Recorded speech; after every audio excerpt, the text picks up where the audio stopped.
that says the wrong number. Oh, God, that's just the wrong screen. All right, well, they can hear us now, and I'll fix the screen. Hey, everybody, we're going to get started in just a moment. Just bear with us here. Bear with me for not double-checking this gosh dang window. There we go. That looks so much better. Ta-da! And let me change this number.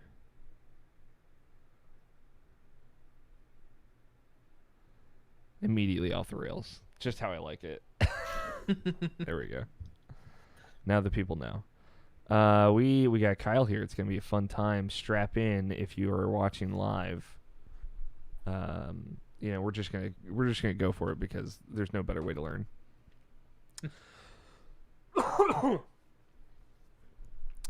It is Saturday, June 13th, 2020, and you are listening to the Irrational Passions podcast. I am Alex O'Neill, your host this evening for what could be the weirdest podcast yet. That's right. I'm setting us up for weirdness. Joining me this week, currently, maybe there will be more people here. Who knows? But do we really need anybody else? Because we got Mr. Tony Horvath. Every day's great at your Jew-ness. And without a Scott Guthrie or without a Brian Nobishin Jackson right now, also joining us this week, we have Mr. Kyle Stephenson. Hey. Hi, Kyle. Happy to be here. Hi. It's good to have you here. You're the first guest that we've had in a good long time, outside of Brant Range, because he always gets special treatment. It's a New York thing, apparently. Let's hope I don't screw it up too bad that it's another long period of time in between guests.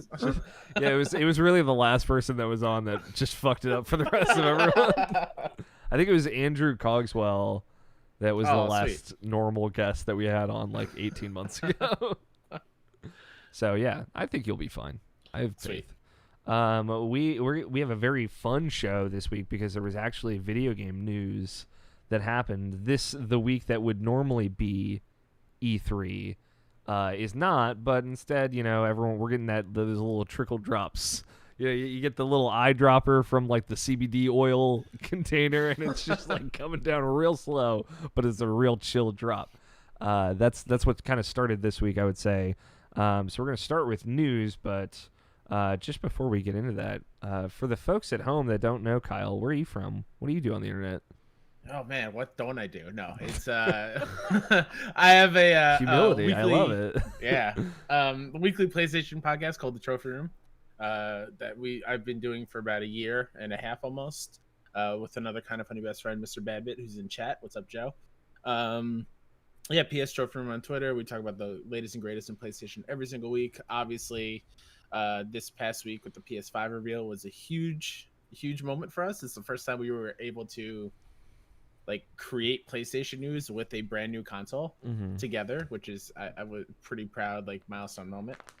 I also am a huge Kind of Funny fan and a Kind of Funny best friend, so I have a show called Best Friends Talk Funny, which is a one-on-one show where I bring other best friends on and we just talk about their lives and how they got into Kind of Funny. Alex, you were gracious enough to lend me your time and come on for an episode. No graciousness. Don't say this in front of Tony, too, because he's just going to give me shit for this later. He's going to be like, oh, yeah, gracious O'Neill over here, huh? The most gracious. And then, I just kind of, showcase why that community is amazing. And then if you ever find yourselves in New York City, I help coordinate best friend community meetups when the world isn't going to shit for at Kinda NYC on Twitter and KindaNYC.com, where we have gaming, podcasts, platform agnostic, and Dollar Slice, which is just like a conversational show. When people can actually go see other people. Yeah. Oh my God, I can't wait. The one thing that I'm missing the most right now, and I'm sure Alex, you feel the same way, is giving people hugs. Yeah. I miss it so much. I miss hugs a lot. I know that sounds lame, but man. No. I used to hug my coworkers a lot. It just fills that void, Mm-hmm. Well, it's good to have you on. It's especially good to have you on this week to talk about the PlayStation 5. And I want to start with news. Tony, I don't know, how caught up are you? Do you need me to give you the rundown, or do you feel pretty caught up with everything? I watched everything. Okay, cool. So we'll start off with a little bit of news here. There were two kind of big events here. I do want to talk about Destiny real quick because we won't have to talk about it as much, and I'm pretty excited about it. But I just, I want to hear your thoughts on it, Kyle, as well, if you have any.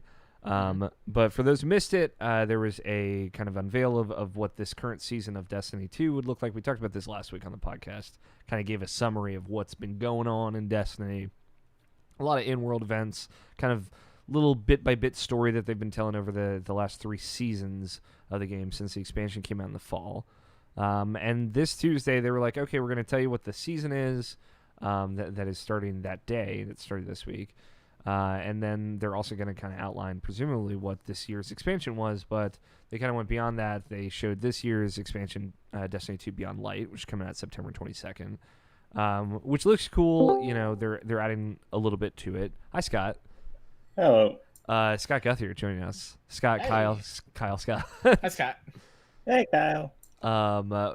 Scott, we were talking about the Destiny 2 news. We're starting off with news, so you just don't worry. You didn't miss like an hour and a half of the podcast. Like, oh god, where did the games talk go? So they Bungie outlined Destiny 2 Beyond Light is coming out this year, adding a substantial maybe amount of stuff to it. A new location. There's a lot of changes that are coming. I'll talk about it in a second. But they also outlined 2021. They're going to have Destiny 2 The Witch Queen and 2022 Destiny 2 Lightfall. Luke Smith, the director, kind of came out, was very honest about, like, hey, like, this game's getting too big, but we don't want to break this game and move on to Destiny 3. We don't want to make that game. We just want to try and bring Destiny 1 into this and continue Destiny 2 and continue to evolve it so that way we don't have to essentially reset everyone again, which was cool. It was cool to hear them say that. It is, like, Tony, I know you've been talking about how you just want there to be Destiny 3 so you can have that kind of fresh start opportunity. And I kind of am with you in that there are aspects of Destiny's like engine, how slow it is, that I wish were better. But again, a lot of those things were solved on PC and might be solved with new hardware. So we'll see how this goes. But they also announced that when this expansion's coming out this fall, they're going to be kind of removing some content from Destiny 2 locations, 4 locations, and they're going to be starting to add.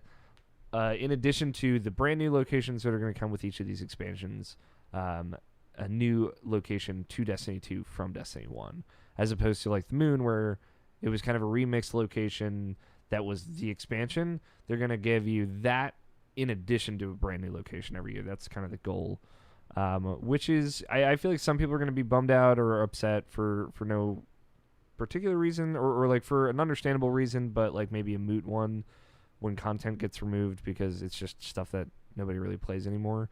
But I like the idea of them trimming the fat on this game. Kyle, do you play Destiny? Are you deep in? I have. Okay. I have played Destiny. It's been a while.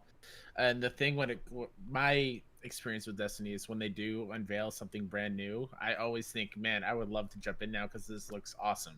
Yeah. But then I have a problem, and this happens with a lot of games, like where I think about all the stuff I've already missed, and to catch up to that point, I feel I get overwhelmed, and then I just end up not jumping in. Yeah. But it's cool to know for like all these Destiny hardcore fans that there is no kind of starting over point for the ones to like to go all the way back to like level 1 and lose all these cool weapons and whatnot. But I also agree with you what you were saying, where you kind of do want that fresh start. Mm-hmm. You kind of want to start off with a brand new character, brand new settings or whatnot. So I can see it both ways, but I like that they're thinking, they're forward thinking about their game as service, and not kind of like saying, forget everyone that's been with us for how long now? Destiny 2. Destiny 2 is 2017, so yeah, we're entering year 4. Mm-hmm. Yeah, it's been a while. Yeah. Like I like in theory the idea of like, I've put a lot of time into Destiny 2. Way more time, like 3 times as much time as I did into Destiny 1. Mm-hmm. And that's because it's been out for longer, it had more expansions. But also like Shadowkeep, especially this most recent expansion, got me in such a major way that I just haven't been for a while. And it had me actually coming back every week in a big way of like, I want to see like the new lore tab that opens up this week. Like I gave a shit in a really substantial way. So I it's cool to think that all of these exotic guns and stuff that I've worked really hard too. I don't have to worry about losing now, but also like I like a level playing field, and I also now feel like I will never be at the top level of the playing field, but the nice thing is, I could be wrong because they've talked about how exotic quests, like quests that are kind of tied to the expansion locations that you would need to have access to get those weapons, are going to change. That way you'll still be able to get those weapons, maybe in an easier way after the fact, which might piss off the people that worked really hard for them. But like also everything kind of resets every year, so at the end of the day you're going to have that experience, I think, every year. Now, Tony, I'm curious if any of this make you want to interested in it all coming into Destiny 2 in any of these 3 expansions at some point? No, it made me care even less. Yeah, so I figured. What is? Yeah, basically just took Destiny as something that like maybe eventually they'll come out with another one that I'll be interested in playing into something that I'm probably just never going to play. Yeah. So. Which I think is fine also. Yeah, if I might chime in, I think the core issue with them not pushing out to Destiny 3, or at the very least not yet, is that for better or for worse, it's just how it's structured now. Yeah. Mistake was kind of made, and trying to remedy that probably will never really fix the problem the way you'd want it to be fixed. Yeah, like people that don't like how it's structured now are just never going to like it. And that's a lot of people, I think. Well, not how the game is structured, and how the releases are structured. I mean, I think also how the game is structured too, to some extent, though. Right, because at this point in time, you already can't go back and do Destiny 1 content. Take for example how the WoW expansions ended up working. Up through Frozen Throne, it might not have been fully relevant to go back and do old stuff, but if you just wanted to see it again or get us a cool piece of something from that time, you could still do it. And even after the revamp of Cataclysm, most of that was still there. At this point in time, that cutoff has already been made. Yeah. So they are trying to remedy this into a point where, but at the same time, it's not. The game isn't structured to function that way. Yeah. Them like taking out parts and like vaulting it to maybe bring back later is like I assume is going to make the game run faster, but until I see that, I don't know. Loading into areas maybe won't take 2 minutes on consoles. Yeah, I think they were talking. The reason they want to do that is to not have the patches be so big. Yeah, it's tough to like upkeep them everything all at once. Yeah, so on console it's like pushing over 115 gigabytes. I think they were saying like they can't do much more. They're not allowed to at a certain point. So yeah, they have to take stuff out of the game. But like they also said, they're adding Vault of Glass and Cosmodrome, right? That's coming this fall. So that stuff from Destiny 1's coming back. And it's cool for me, like I'm probably gonna at some point they're gonna add King's Fall and Wrath of the Machine. Like they're gonna put those raids back into Destiny 2. Be able to run them with they said like maybe reimagine mechanics in some, or like enemy designs in some areas to fit more into Destiny 2's mechanics, and that's exciting. Like I'm stoked for that. But this definitely, to me, and I'm curious, Kyle, as someone who's like on the outside, like always wanting to jump in, this feels like people who like Destiny 2 now or have been playing it and committed in a post Shadowkeep world, this is definitely going to make them want to keep playing. But I feel like it's not going to make anyone. It's going to make this feel way more impenetrable. Like it's going to be way harder to jump in. Right, and that's the core issue here. It's a lot of people jumped out with with Tony's expectation and say, hey, this one didn't really do it for me. And I would say in this particular case, I would agree with that. It was okay. It didn't do it for you, Scott. not particularly. It was fun for a little bit, but really only for a little bit. Yeah, I'm glad you had fun with it at all, honestly. And I'm not entirely sure what it would have needed to keep me going in longer, but with the way that it is now, how it's structured, I probably would never get back in. Yeah. Kyle, do you think it's... Yeah, go ahead.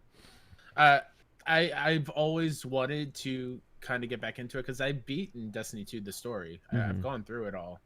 But I'm also a gamer who would rather play solo and I know Destiny is like pretty much predicated on playing with others and doing raids. Not once have ever attempted a raid ever, Destiny 1 or Destiny 2.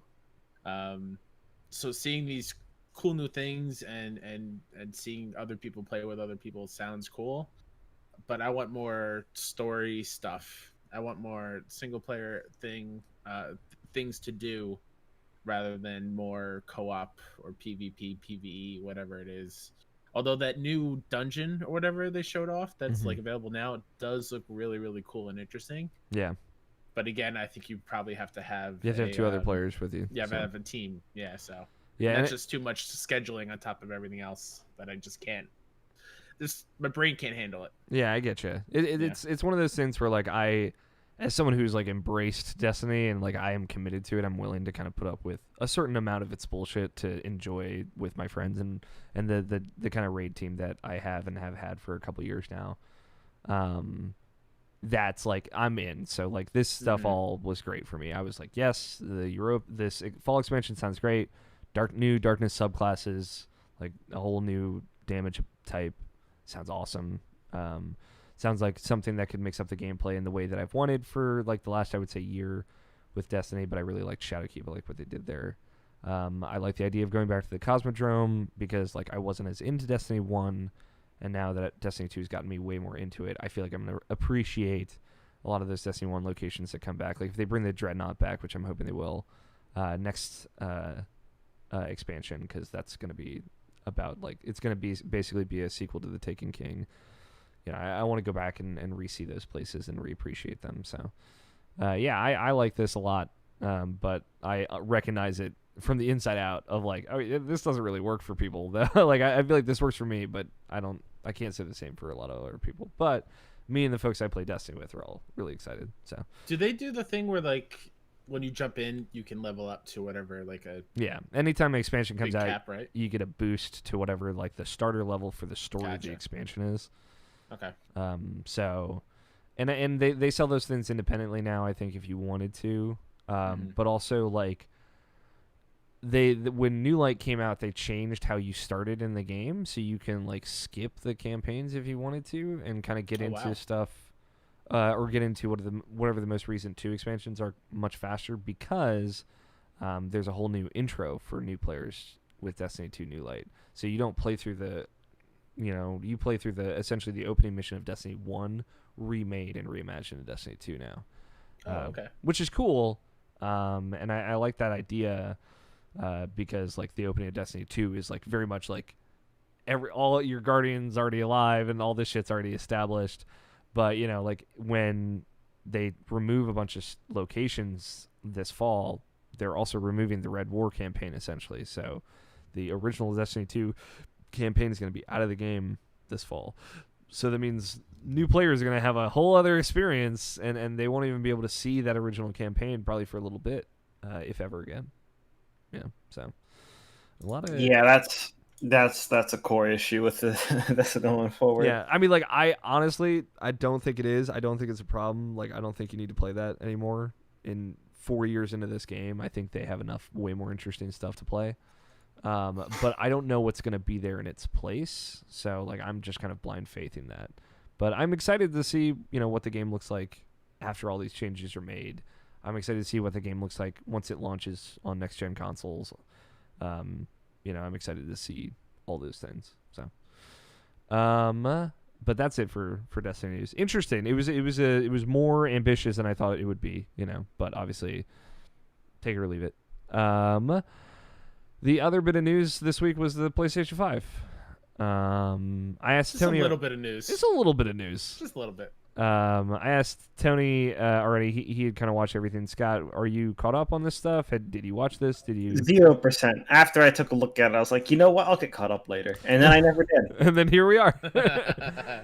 I'll give the highlights. I'm gonna go through. I mean, the most important thing for you, Scott, because I texted it to all of you, but I'll give the highlights, I would say, for the most important things that for us, for our takeaways, like that I would consider the hosts of IP and the listeners would take away. And then Kyle, I'm curious where that compares to your top 5 takeaways and what you would say are the biggest things. Gotcha. The biggest thing for Irrational Passions, because we talked about it for fucking 45 minutes last week, is they did announce the Demon Souls remake. It's happening. Oh, that's number one. That's number one. It's Blue Points, so the guys that remade Shadow of the Colossus. It looks gorgeous. I'm very excited to see. They released a bunch of screenshots after the trailer. The trailer was great because it shot for shot recreated the opening of the original Demon Souls with like redone, and there's one moment that was so iconic, and it's like the dragon, like the huge shadow flying over this fields and these hills with the corpse kind of hanging upside down in its claw, like, and I remember seeing it and be like, oh my god, I know what this is. Like, I hate that this is so imprinted in my brain. And I lost it. Did this moment do anything for you, Kyle? I am not a Souls player at all. But there's always time to change that. There's always time. And I do appreciate Blue Point for what they do. And this one... This is the one that started it all, dude. This is the one that... Exactly. I remember, I think I Well, owned it on PS3. Okay, I'll give it that. Yeah, for modern I'm day. biased, but I'll give it that. Yeah. It's, I owned it on PS3 and a friend stole it from me, so I never got to play it. Jesus. That man stole Fuck Demon's that friend. Yeah, fuck that friend. Did he steal it, or did you let him quote unquote borrow it? And then he never gave it back. No, it was in college, and he came over and took it, and I never saw it again. Yeah, I was gonna say, because I'm pretty sure I probably borrowed something and forgotten to give it back forever. Yeah. At least one time before. At least once. But the thing is, you always give it back as soon as you're like, oh yeah, here it is. Yeah, like, oh yeah, here, I don't need this shit anymore. Yeah, you won't fucking vanish into the wind with a PlayStation 3 and a copy of Demon Souls. Yeah, that's fair. I would never take someone's console and be like, that one hurt. And there was another time someone stole a Blu-ray copy of that G.I. Joe movie. I'm fine with that never coming back. yeah, you know what? I'm fine They with have that one. Yeah, that's good. We're good with that. It's a burden off of my back. Yeah, this is Scott. Is this enough? Do you think to get you to buy a PlayStation 5, or are you just gonna say like this will probably come to PC eventually? Absolutely. Okay, cool. I think it you gotta bring it into a context. If this was, you know what, we're gonna drop Dark Souls and make Demon Souls 2, then it'd be yes. Yeah. Okay. But it's that game again, you know. It is enough to say, hey, if this isn't coming to PC, then I'll probably end up getting it. Yeah, it's like pretty much the second the announcement is like, or there's just an absence of word on it. Because if there's no word on it for like a week after launch, then it's not happening soon enough. Is it going to happen? Still probably, but not soon enough. Yeah, like the whispers of like maybe a lot of Sony first-party games eventually coming to PC means it could, but like we still don't know enough. I wouldn't bet on it, not quite yet. But it's at the very least it will have us come together. Scott, like we just got to hang out and play Demon Souls again. That's all that means. Yeah. Which I think is a totally fair trade. Yeah, this was like, you know, we talked about this for a while.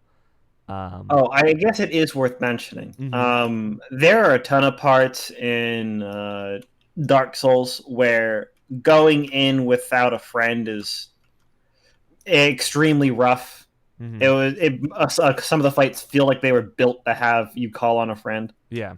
Force you out of the bubble. Demon Souls doesn't do that to you. Yeah. It's a little bit more straightforward.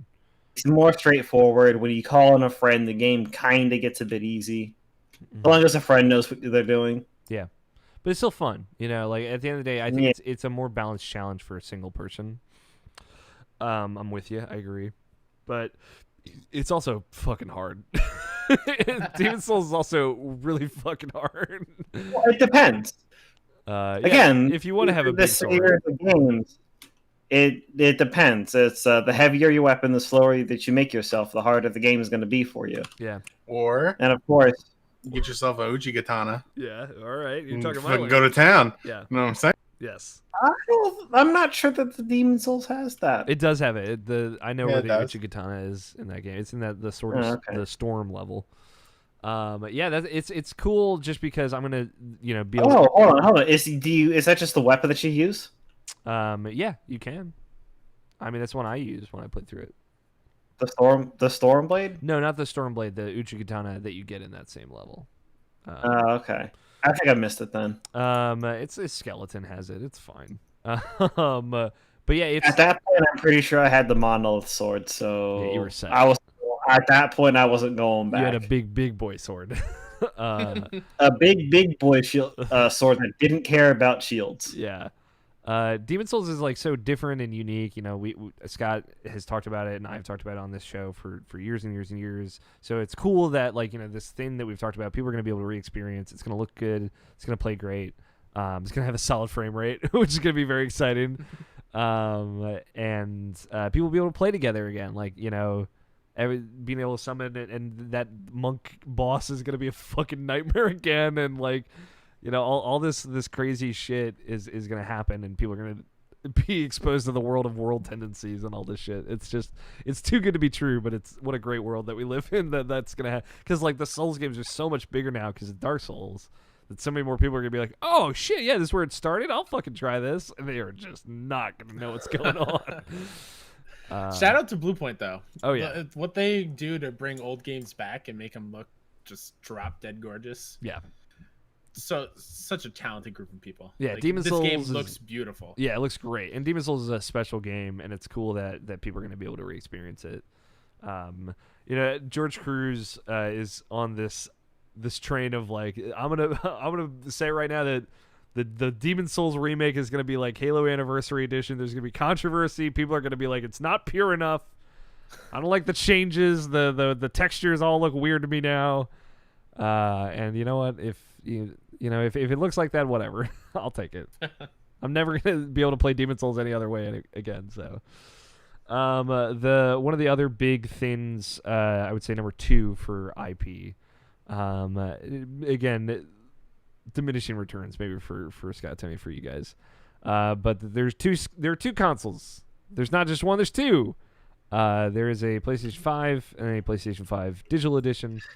Yeah, that's one too many. I'm out. Yeah, I know they confused it. Which this was honestly really surprising. People have been talking about Xbox having 2 SKUs forever, and now it seems like they probably won't. At least not this first year. That's my take on it. At least we'll know probably for sure in July that they'll have kind of like a low-powered streaming SKU, and then your beefy box, your Series X, your tower, and all that. But PlayStation right at the gate, right when they first show in the weird V console, have your opinion about it. I like it a lot. So it's growing on me for sure. And one will have a 4K Blu-ray drive, and one will not. It'll be all digital, which is honestly great for me because I've been super over discs for a very long time, and I know a lot of people are like, well, games are too big and I don't trust this digital box, and I get it, all right, but I'm ready to move on. Take me to the future. Put cybernetics in my bloodstream. The thing is, I'm going to get the Series X, and I have an Xbox One X, which both function as 4K Blu-ray players, so it's easy to justify. I don't need this for the 4K Blu-ray aspect. I never want to go to a physical game store ever again. If I can avoid it, Walmart, GameStop, take your pick. And I already buy all my games digitally. So this was really cool for me of knowing, I'm probably going to be able to save $100 on this fucking console, and not really have any trade-off for that. But this was a surprise. How did you take it, Kyle? I don't know if you recorded your podcast or not already, but I'm curious what your crew thought of it. Oh man, so we kind of not really butted heads, but I am the opposite of you, Alex. Mm-hmm. I love my physical media in all forms. Granted, it's not good if you want to save space. Yeah, I'm running out of it currently, but there's just something special to me of going to the store and getting that package in the mail and it being an actual disc I can hold and put it on my shelf so I can see. So the fact when the old digital one came out, and it's going to be the same, no downgrading, whatever, just without the drive. I felt like Sony's all right, Kyle, you have maybe 2 more years. You have 2 more years. Yeah, really, they are just giving you that timeline. And then it's time. You got to pull the plug. You got to let go, bro. You gotta let go. But I'm happy that they didn't come straight out and just have it be all digital to begin with. Thank God. I don't think they would though. That's very un-Sony like. Yeah. But I'm happy for people that like yourself that want to go all digital, like to for the cost to be down a little bit. My partner in the trophy room, he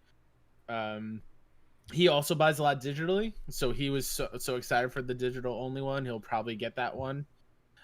But on the other hand, we're both fans of steelbooks, so like, what does that mean for your steelbook collection? Are they just gone forever? Just start buying them off eBay for $15, right? Just like everybody else, man. Come on. But yeah, I'm happy that they're giving the consumers a choice, and it's not a hard choice, like, right? Like from the power perspective, it's just like, do you want to be able to watch 4K movies or not? Yeah, at least it's not like we're starting with pro and not pro out the gate. Yes. We're just fucking it up right from the beginning. Yeah. Mm-hmm. Oh, that would be awful. No, yeah, I like the choice too. It was just really surprising. Yeah. Because obviously PS4 very infamously did not launch with multiple SKUs, and I think that worked to that console's favor a great deal. There was no confusion. Yeah. It was stronger than the alternative. It was cheaper than the alternative. Did not have any Connect-ins. It was just video games. So it was a very easy pitch, I think, to the crowd that they wanted to pitch it to. But now this feels like an evolution of that same choice, which I like. And it is, we don't know how much it costs yet. But now people are pretty confidently saying either $500 or $600, and that might be the two costs that we're looking at. Yeah. Which is, not unexpected, but it's still a lot. Yeah, for sure. But we'll probably know, I would say this time next month, post Xbox unveil, when they inevitably say price first or whatever, PlayStation will say, and then we'll know, and people can pre-order it. We're now in the world of playing chicken. Yeah. Who's gonna say it first? It's cool though, because we've never done this before. It's never been this close before, I feel. Yeah. It's never been more intense. So that's I would say that's number 2 news, whatever words, however words are supposed to sound. Sony or Tony, where are you at with your PlayStation 5 interest level with everything we've gone through? We got 2 bullet points. I won't buy any new console until there is a Persona exclusive game on that. I like this. Because here's the thing, guys. Yeah. I already have the best console known to man, and most go. Games make their way to that console eventually. Yeah. So why the fuck do I care about these underpowered, overpriced things? Yeah, that's fair. I take the hard stance, Tony. Tell these fucking people what's true. Yeah. No, that's why I get rid of them after I'm done with them, like 3 or 4 times per generation. Like, there's no reason for me to have these boxes in my house. They don't do anything better than what I already have. When you committed to buying your current PS4 when you're playing Persona, I know you're still kind of fiddling with it. How do you know like when you're like ready to like, okay, I'm done with this?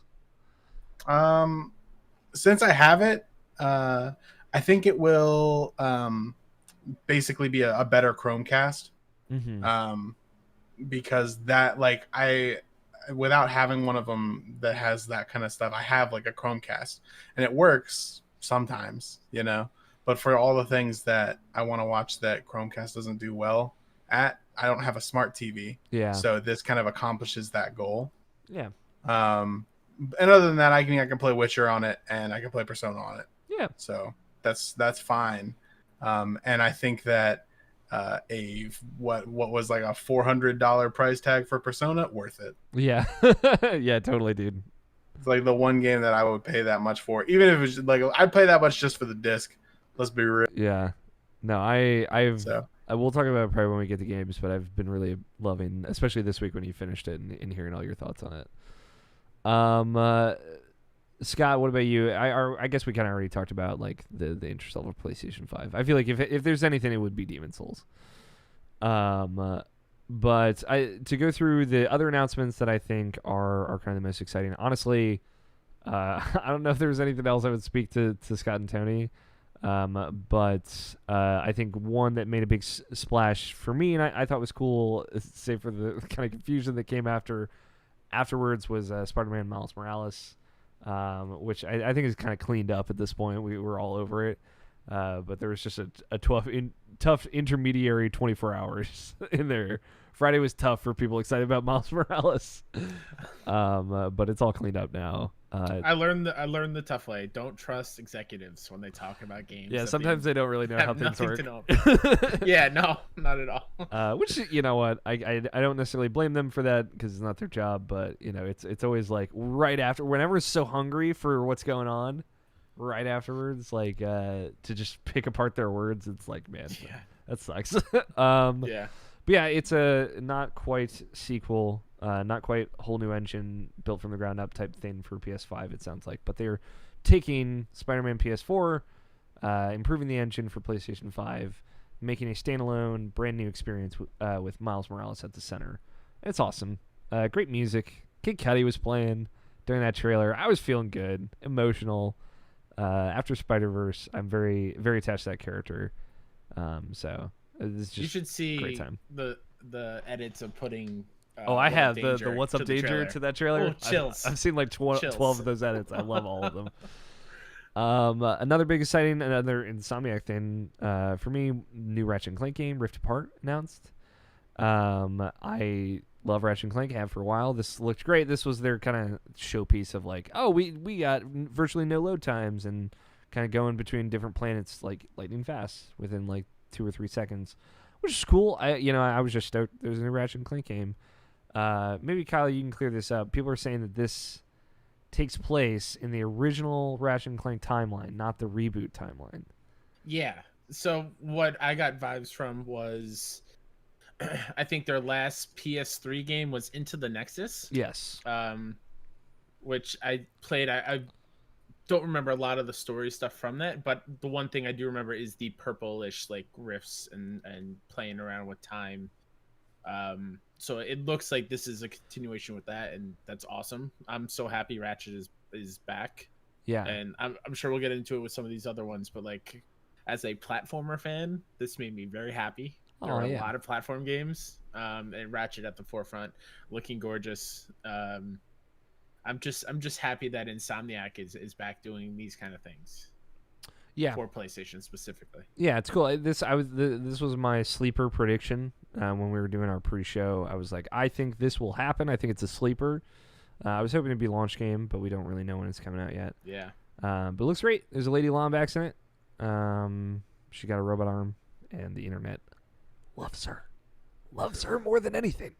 I also love what the Twitterverse is saying, where it'd be awesome to have nods to like Jak and Daxter with one of the worlds when you're falling through. Yeah. Like, just imagine if Ratchet shows up and hangs around with Jak. And then, goes to another one and hangs out with Neck. No, Neck. Or Sly. Like, it would just bring all the mascots together in one platformer. And then they all get in a battle arena, and it gets like to 2D, right? And then they have to fight each other. And they can only kill each other with finishers, right? But you got to drop these orbs. Mm-hmm. Now, cease this. I think those are like the big ones. The last one I'll just throw cherry on top. This is just for me the one I would pick as kind of a standout for me. I think Kenna? Yeah. Kenna? Kenna Bridge of Spirits, or Kenna Bridge of Spirits. I'm gonna say Kenna. I'm gonna commit to that. Well, if I'm wrong, I'll be damned. I also say Kenna, so you're good. Cool. I'll take that as affirmation. Cool. It's a totally new game from Ember Lab, which apparently they do more like animation type stuff. And they did the something, I don't know the name of it. Majora's Mask. Yeah. Fan film. Yeah, it was a Majora's Mask fan film. It was like a trailer made in like full CG. And that was like something that really blew up on YouTube, and they just totally threw that together. And this is going to be their first game project.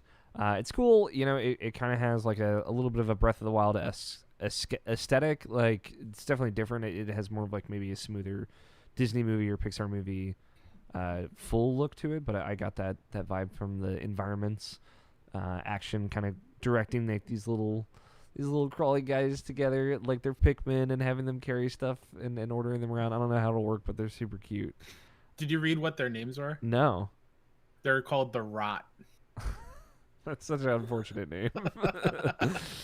Well, because I think they're the ones that are causing the world to go all to hell. And I think when she cleanses it, then they become the friendly little cute little things we see. Well, maybe if when they're bad, they're the rot, and when they turn cute, Yeah, they have a that's a better good point. name. You know, that's what I I'm would hoping. I would hope so. I don't know. Rod is a pretty sick name. It is a sick name, like literally. But yeah, it's super cute, super jolly, and that's coming out holiday of this year. So that was actually, they didn't have a date on that, and they didn't say that, which was weird. But I thought that was cool. Like, oh, this is coming out soon. That's rad. So that's just the last little number 5 on top. Kyle, how would you say that compares to what your PlayStation podcast determined top 5 news stories from this would be? Demon Souls was definitely the top of yours, right? No, not at all. The top was finally confirmation for me personally that Horizon 2 is a thing, and we got to see it. I love Aloy. I love that story. I love that world, and to see it just get expanded on. Seeing a giant mechanical snapping turtle come out of the ground, that was cool. Was awesome. The war elephants, just to like Aloy going underwater, and I'm assuming we're gonna go explore underwater cities now, which is awesome. Yeah. Don't know how combat will work underwater with those mechanical gators, but you just get like a crossbow, out. you know, and something that shoots. Ooh, yeah, that'd be cool. But Horizon for me was top, followed very closely behind by Spider-Man. Also the fact that it's holiday 2020 Spider-Man kind of blew my mind a little bit. Yeah. I was banking on Horizon being the holiday 2020 like launch game. Although it still could be possible, but that's a very low percentage. Yeah, like I think they single would digits. Set a date. It might be controversial to say this. But I talked to Nobishin a little bit about it. Nobishin was a little bit more down on this. Which I feel bad because he didn't. There wasn't a lot here that spoke to him. He said to me, the first thing he texted me was, "Is it weird to me that Aloy wearing the exact same outfit in the trailer for Forbidden West makes me not want to play it at all?" And I was like, "That's not weird because I do get it." The thing is, I think she will have a new outfit. It'll be kind of like a little bit more revitalized. But I think this trailer is all bullshit. I don't think any shot in this trailer is real. Except for maybe 1 or 2. I think maybe like the shot where the dragon hologram comes out is real. And then maybe the underwater shot, that might be a place that you go to. But I think this was just kind of like hey, we got the engine running on PS5. We got it to look really good. We got some landscape shots that maybe we reimagined from the first game. Let's just cut it together, put it out there, let folks know what the name is, that it's coming. Because like I remember when they first showed Horizon 1, they showed gameplay. That was like totally new thing, but they're like, hey, we're playing it right here in front of you. This was obviously way more reserved, way more. And compare that to like literally everything else they showed here had gameplay except for this. Just about everything. It's very weird. So it just makes me think this is early. This isn't what this is really fully going to look like. And that's fine. They just want to let people know. We know you guys fucking want this, so relax. It's coming. Exactly. Let's shut your mouth, pretty much. And like I mentioned before, the platformers getting a lot of love. Sackboy getting like a Mario 3D World-esque game was cool. Yeah. Ratchet, of course, Kina. But then the other one that I really, really dig, and I feel like Twitter's on my side with this one. Yeah. I love Bug Snacks like a lot. I love how weird it is. Yeah. I should have brought up Bug Snacks. That could have been our number 5 because that's the guys that made Octodad. Yeah. Making a Young Horses. fucking weird game. I'm so excited to see what that story actually is. Yeah. And what are the benefits of eating certain food and having basically like you are what you eat. Yeah. And I don't know. It was the perfect amount of weird for me. The food coming together and coming to life at the end of attacking the camera was too much for me. I'll tell you, that's where I was like, no, fuck this. I'm out. Food eating me is bad. So yeah. Then I would say like the last one from the game side of things. Finding out afterwards that Deathloop and Ghostwire are timed exclusives was kind of big. Yeah. Not expecting Bethesda to give away 2 games that we saw at last year's E3 as a year exclusive for PlayStation. Like that kind of shocked me. Yeah, they must have put up some money is what I'm thinking. Yeah. to kind of like give all their like major first party studios probably time to really cook on whatever their PS5 game is going to be. Yeah. To give another year of like breathing room almost. And it's like it's worked out for them, like Final Fantasy VII, Persona 5, like all these kind of for sure seemingly happenstance exclusives just help them buff out their catalog, Shocked what Ghostwire actually looks like first person. Yeah, I was way more into it than I thought I would be. Yeah, exactly. And I'm not a horror game person at all. I'm a big baby. So it safe to say I will not be playing RE Village anytime soon. Oh, I will. I know you will. Yeah, Andrew Taylor, host of Raccoon City Radio. Me and him were like immediately tweeting back and forth like, "Oh yeah, we're fucking Van Helsing next year. Let's go." Yeah, but Deathloop also holiday 2020 being able to play that this year. I love Arcane as a studio. Although I've never finished the Dishonored games, but I always play them, and I always love the style of the games. So, and this looks like style turned up to 11. So I'm super excited for all of this. The show itself was great. The box is weird. It's growing on me. Yeah, like looking like a router. It's weird. I don't know the flaps. I don't know still how it will fit horizontally because I don't have the space to put that thing up vertically at all. Yeah, if this and the Series X are both vertical, I realize I have to take a shelf out of my setup, which is I could do. It's not a big deal. It's just like, but they showed it. It's got like a vertical or horizontal stand. Yeah. It's just got a clip on. So.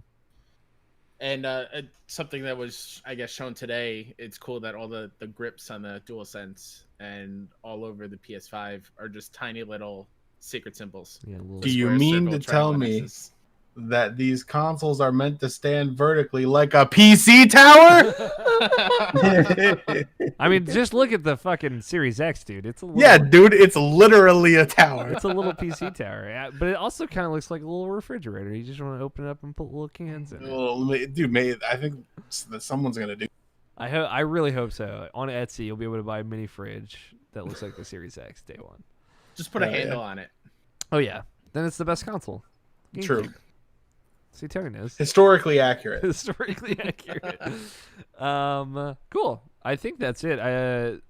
Cool. It's cool for me, like, overall, I thought it was good. I think if it was like an E3 showing or not an unveil of a console and all that, I would be way more critical of it. I'll be honest. If it hadn't been like a drought of news, I think I'd be way more critical of it. But it had enough stuff that I think was cool and was presented well, and they showed a lot of actual gameplay running, and that was appreciated. So yeah, as much as like, and Nabishin, I'm bummed out because Nabishin's bummed out. He was texting me of like, I feel like I'm broken. Of like, only really one thing spoke to him was Resident Evil 8. You know why Nabishin's bummed out? Because he's got a PC now. He is changed. He's experienced the promised land. So like, unless the console's amazing, it's not going to leave that much of an impression on him because he already has infinite possibilities. Yeah. I know he's still very excited to see what Microsoft does. So, but we'll probably get his thoughts next week. But yeah, I had fun. I think it was a fun show. Were there things I would have changed? Sure, but whatever. It was good to have them be full Sony for the first time in like over a year. So, and for the first time in like 2 years, honestly. Cool. That's it for news. How are we doing on? We're at like 57 minutes. Okay, we could talk about some games, or we could take a break. We'll start talking about some games, and then we'll take a break in the middle because we got a lot of games to talk about. On this podcast, we talk about video games. Who wants to go first? Scott Guthier, I would like you to start us off. What games have you been playing? Well, I've been doing like a lot of Tarkov. Mm-hmm. Like a lot of Tarkov. Have you escaped from Tarkov yet? Well, the. Do you I don't know how to answer that question. Do you get it? Because it's the name of the game, right? Yeah, but like technically, I haven't really even been to the streets of Tarkov yet, so I don't know if like it counts if I escape from a raid, but then not the area and have to go back in. So, can you ever escape from Tarkov in the confines of that game? Damn, man, that's the question.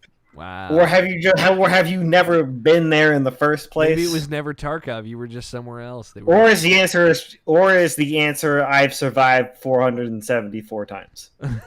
You've escaped from Tarkov 474 times. I'll take that. I'll give you the credit. Well, that's not that. I just pulled a random number. I like it. It was a very believable number. Anything new in Tarkov, or is it still just like since the reset? They made a bunch of silly changes. Good silly changes or bad silly changes? No, these ones are bad silly changes. Oh no. Yeah. So with all the changes combined, they went ahead and they nerfed all the loose loot drops. So what that does is most high value stuff is loose loot. You don't find it in a searchable container. It's just out in the wild. Right. And so when you nerf pretty much every map's loose loot stuff, it changes how people play because it changes, what people are going for. Yeah. And now PvP is at an all-time high, which wouldn't be a terrible thing if the point wasn't, hey, there are now 2 points of the map that are worth going for. Let's camp them. Oh yeah, that sounds like fun. Yeah, it's very much so not, because I've been the camper before and it's not fun. I appreciate that honesty. I promise it's not fun. Yeah, no, I know. Camping's never fun. It's different when you go up to the Dome on Reserve because it's a big sniper spot. Yeah. You want to try to do some sniping on that map and gain some map control that way. That can be a bit of fun. But sitting in a dark corner where nobody can see you, simply because you know that they have to go either this way or the other way, and you already know that somebody else is camping the other side, so they have to go through one of you, and will probably die. Isn't like a very fun way to play. Yeah. And bringing a grenade to die, or bringing a series of grenades to go check all those spots, isn't all that feasible all the time. Yeah. Especially considering sometimes you don't run into that situation, but just a heavily geared player. So you're not really kitted out right to deal with it. Yeah. Yeah, it sounds like a no-win situation. And then, so like the only way to essentially win in that situation is do exactly what they tried to get away from with making all of the found and raid changes. Mm-hmm. Buy a Taz, buy a pistol, throw the Taz on the ground. You're a pistol boy now. And this is the life that you live, and this is the only life you know. Isn't that really good pistol, the one that you were talking about? No. This is a shitty pistol that some people will probably say, I don't even want that in my inventory. All right. Do you just run around until you hopefully get a kill, or do you just try and pick up loose loot that is good? Yeah. You run around going to lesser traffic spots, or you risk going to one of the heavier camp spots. Yeah. For just as an example, there's a Kiba run that I like to run all the time, and I could start seeing it throughout the week. Well, not throughout the week, but I could see a stark difference when the patch dropped. Before the patch dropped, you found a couple campers in the spots that you needed to go to open the Kiba store. No big deal. Sometimes you win, sometimes you don't. Now, if you're not there first, into one of the spots first, you're going to run into a camper at both of those zones. So now the chances of you getting into Kiba, doing the thing that they set Kiba up for, is very low. It sounds so. Your hope is somebody else hits the power, you hit the alarm, and then you run into Kiba. It sounds like they've tried so hard to make it so everyone plays the same way now, which is a bummer. That's the thing.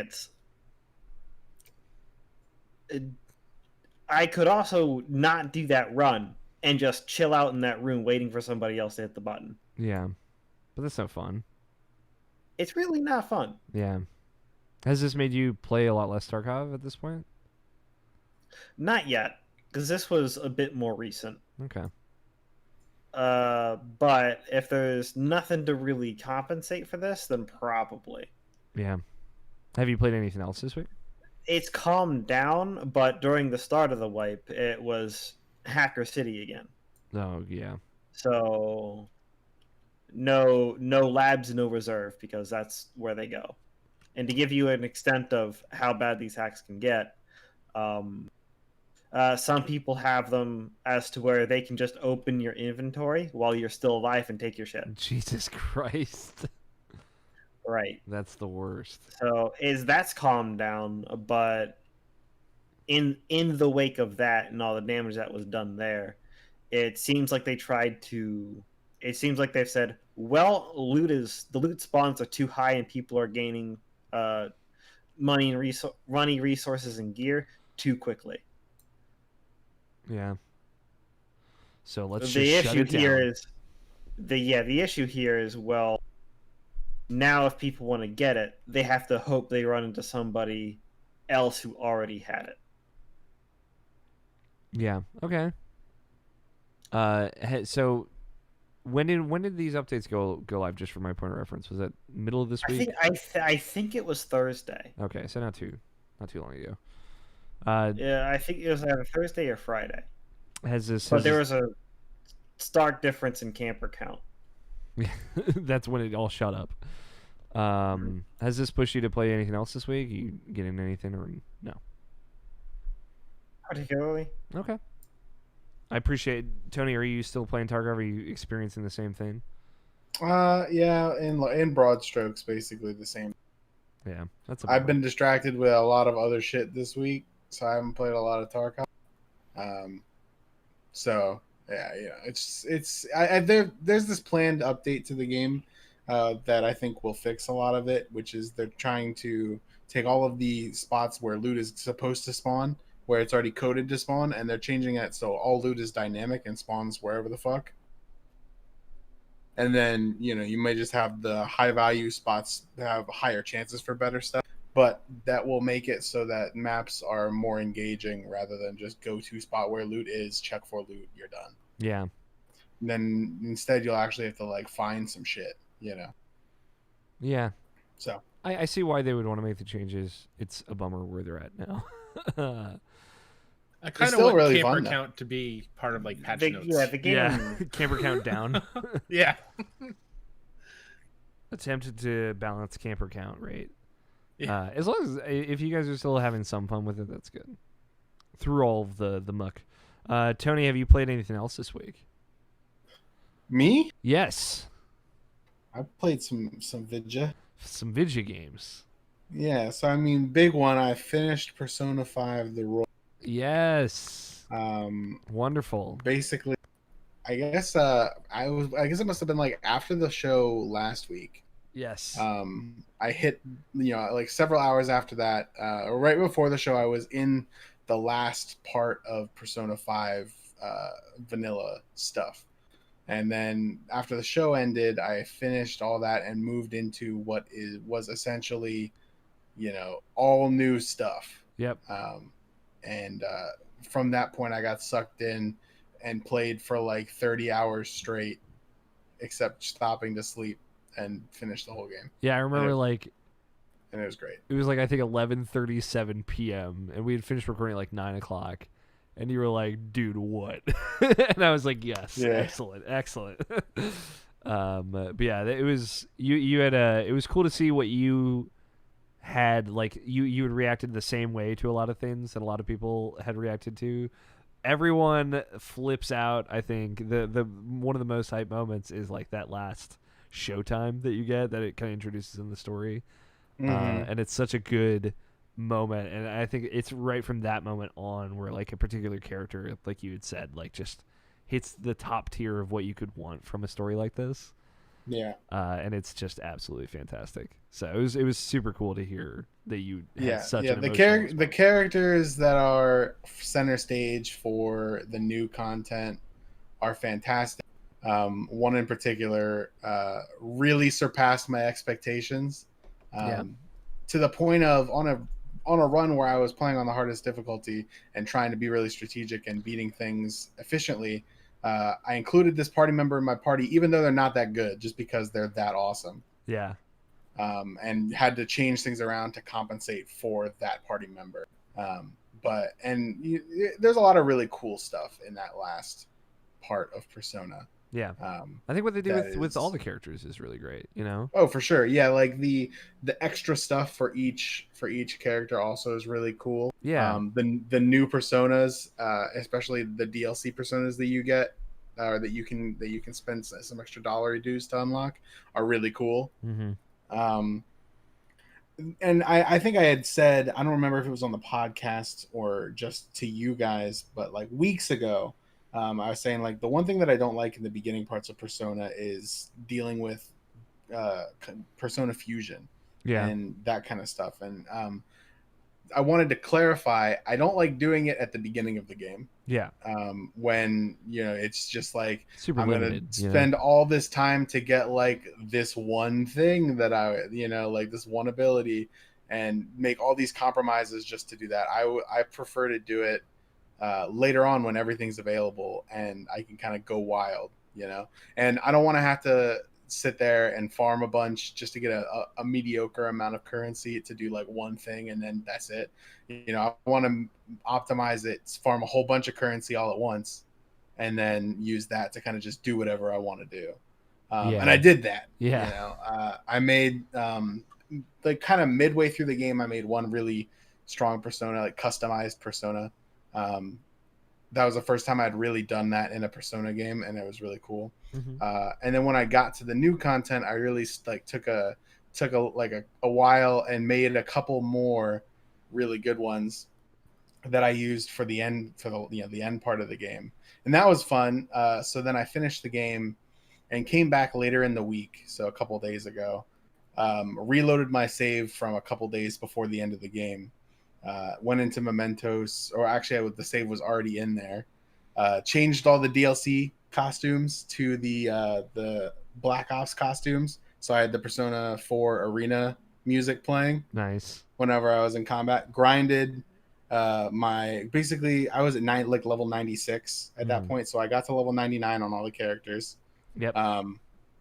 And I basically just went into the lowest levels of Mementos that I could go to, and using that great Ryuji Confidant ability, just killed everything without having to fight it, which was pretty cool. Easy grind. Pretty soon I had maxed out currency, maxed out levels, all that stuff. So then I went back and I made like 7 disgusting personas. That's the best though, isn't it? It's just there's a lot of really cool stuff that I ended up doing. doing. And it's for New Game Plus. When I play New Game Plus, I'm going to play it again on Merciless, but I'm not going to bring any party members ever. Yeah. Solo Joker. I like this. Just by myself, yeah. You can't use all out attacks, though, is the big thing. But I guess you probably So won't. what? You won't need them. Probably not. Yeah. But, just for funsies. The one of the ones, because I experimented with a lot with the DLC ones in New Game Plus, the Izanami no Okami. Izanagi no Okami. Izanagi no Okami. Dude, Joker, when he says that, he's fucking go crazy, dude. Yeah. He says the whole name of that He, persona in screams it. half a second. Yeah. Yeah, it's so great. I made him. He's insane. He one-shots the Reaper. Yeah, he one-shots the Reaper for me, too. It's so good. Yeah, so I made one of him who's basically the main damage thing. Like when I did the final boss for the second time, that specific persona just annihilated him. It's so beautiful. Aside from the one phase that's a very specific way that you kind of tackle it, which, by the way, is one of the coolest things that a Persona game has ever done. Yeah, agreed. Super awesome. And I thought that was rad. Yep. That's why I was like so excited for you to get to the final boss. I was like, oh, and love it. Yeah, the DLC persona Raul, I really wanted to use him, but I couldn't figure out a good use for him. Yeah. So I took like a cue from something that I had read online, and I used him as basically like your starter persona. So he had all of the 3 auto buff, party buff skills. Okay. So and I used I moved the passive skill from Lakshmi, Will of the Lotus, which makes it so all your support skills last 2 turns longer. Oh. And I fused that onto a new copy of Raul and then gave him all these other skills. So basically, if he's your starting persona, you start at super the beginning, buffed. you start with your whole team having Heat Riser for 5 turns. Nice. And then the other thing that he's really good at is inflicting ailments, because his unique skill is like if you give him ailment boost, is like a 100% chance to sleep all foes.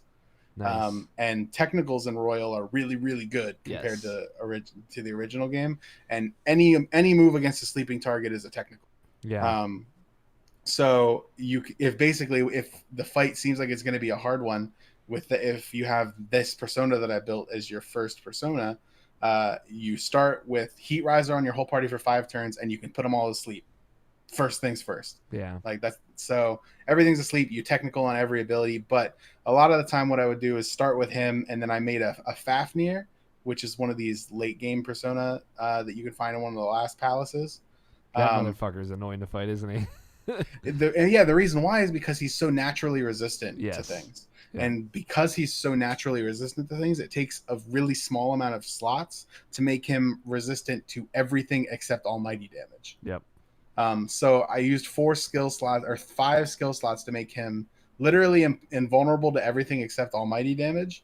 And for the rest of them, I just gave him charge, concentrate, and debilitate.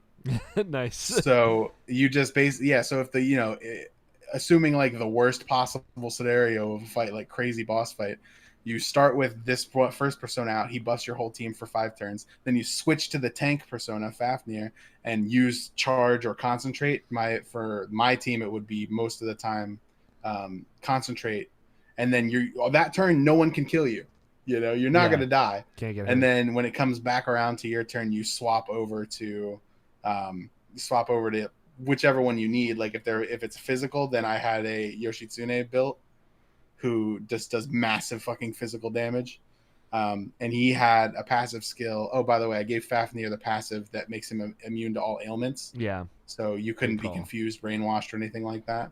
So you either go to Yoshitsune, who has a passive that triples the effectiveness of charge. Yes. And then use his Omega physical damage skill for crazy damage. Yeah. Or go to the Izanagi, the DLC Izanagi, and use that crazy skill. And his passive by itself is too good to replace. It's too good. So you do it all that, and then I had Maria, who I actually on my first time fighting the last boss, I made her before going to the last boss. She's crazy. She's great. That persona is insane. Great for healing too.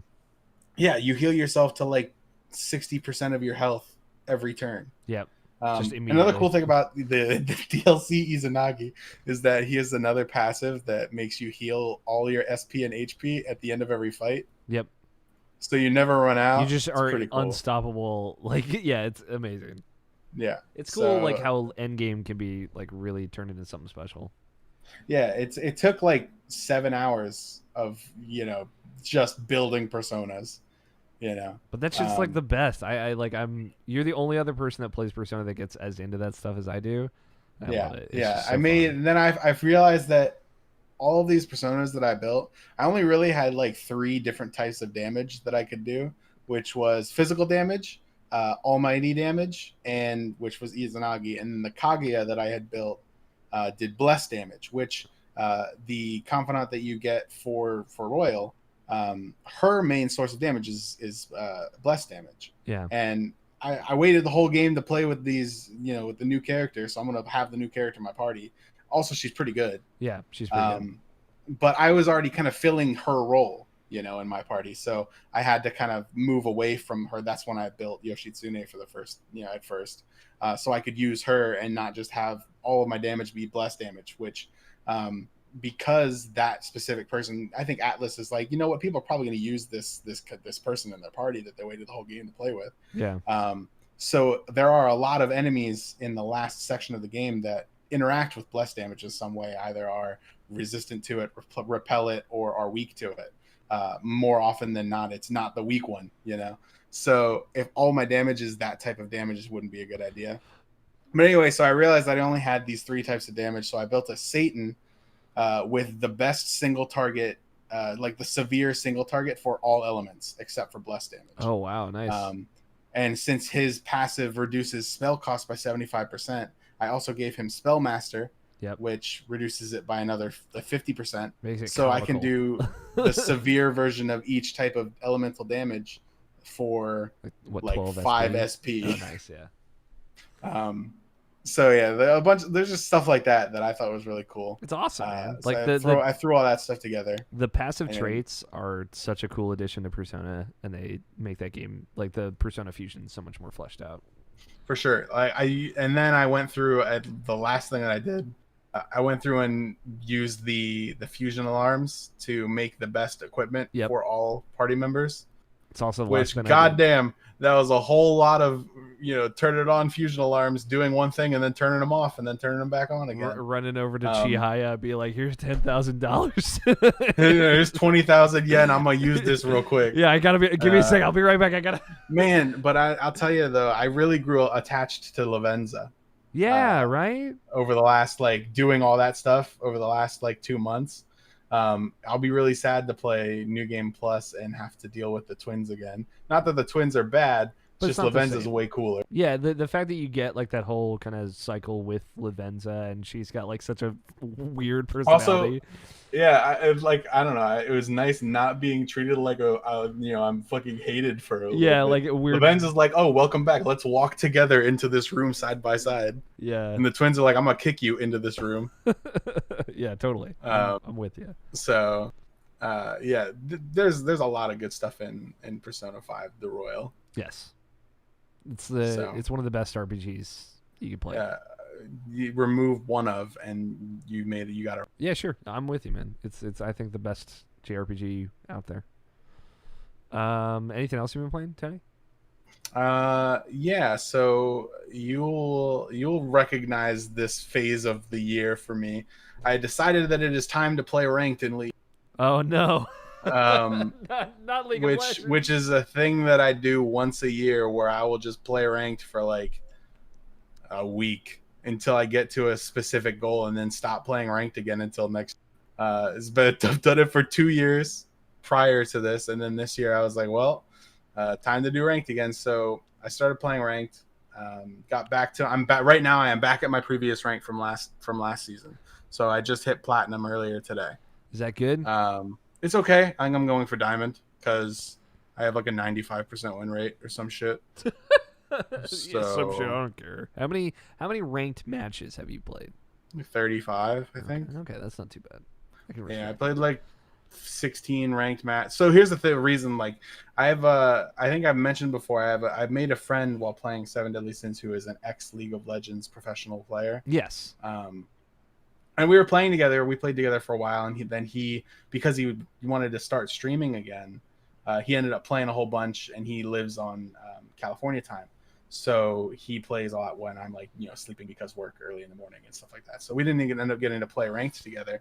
And his rank got a lot higher than mine. And League has a system where if your rank is too high, you can't duo with someone whose rank is a certain amount lower than yours.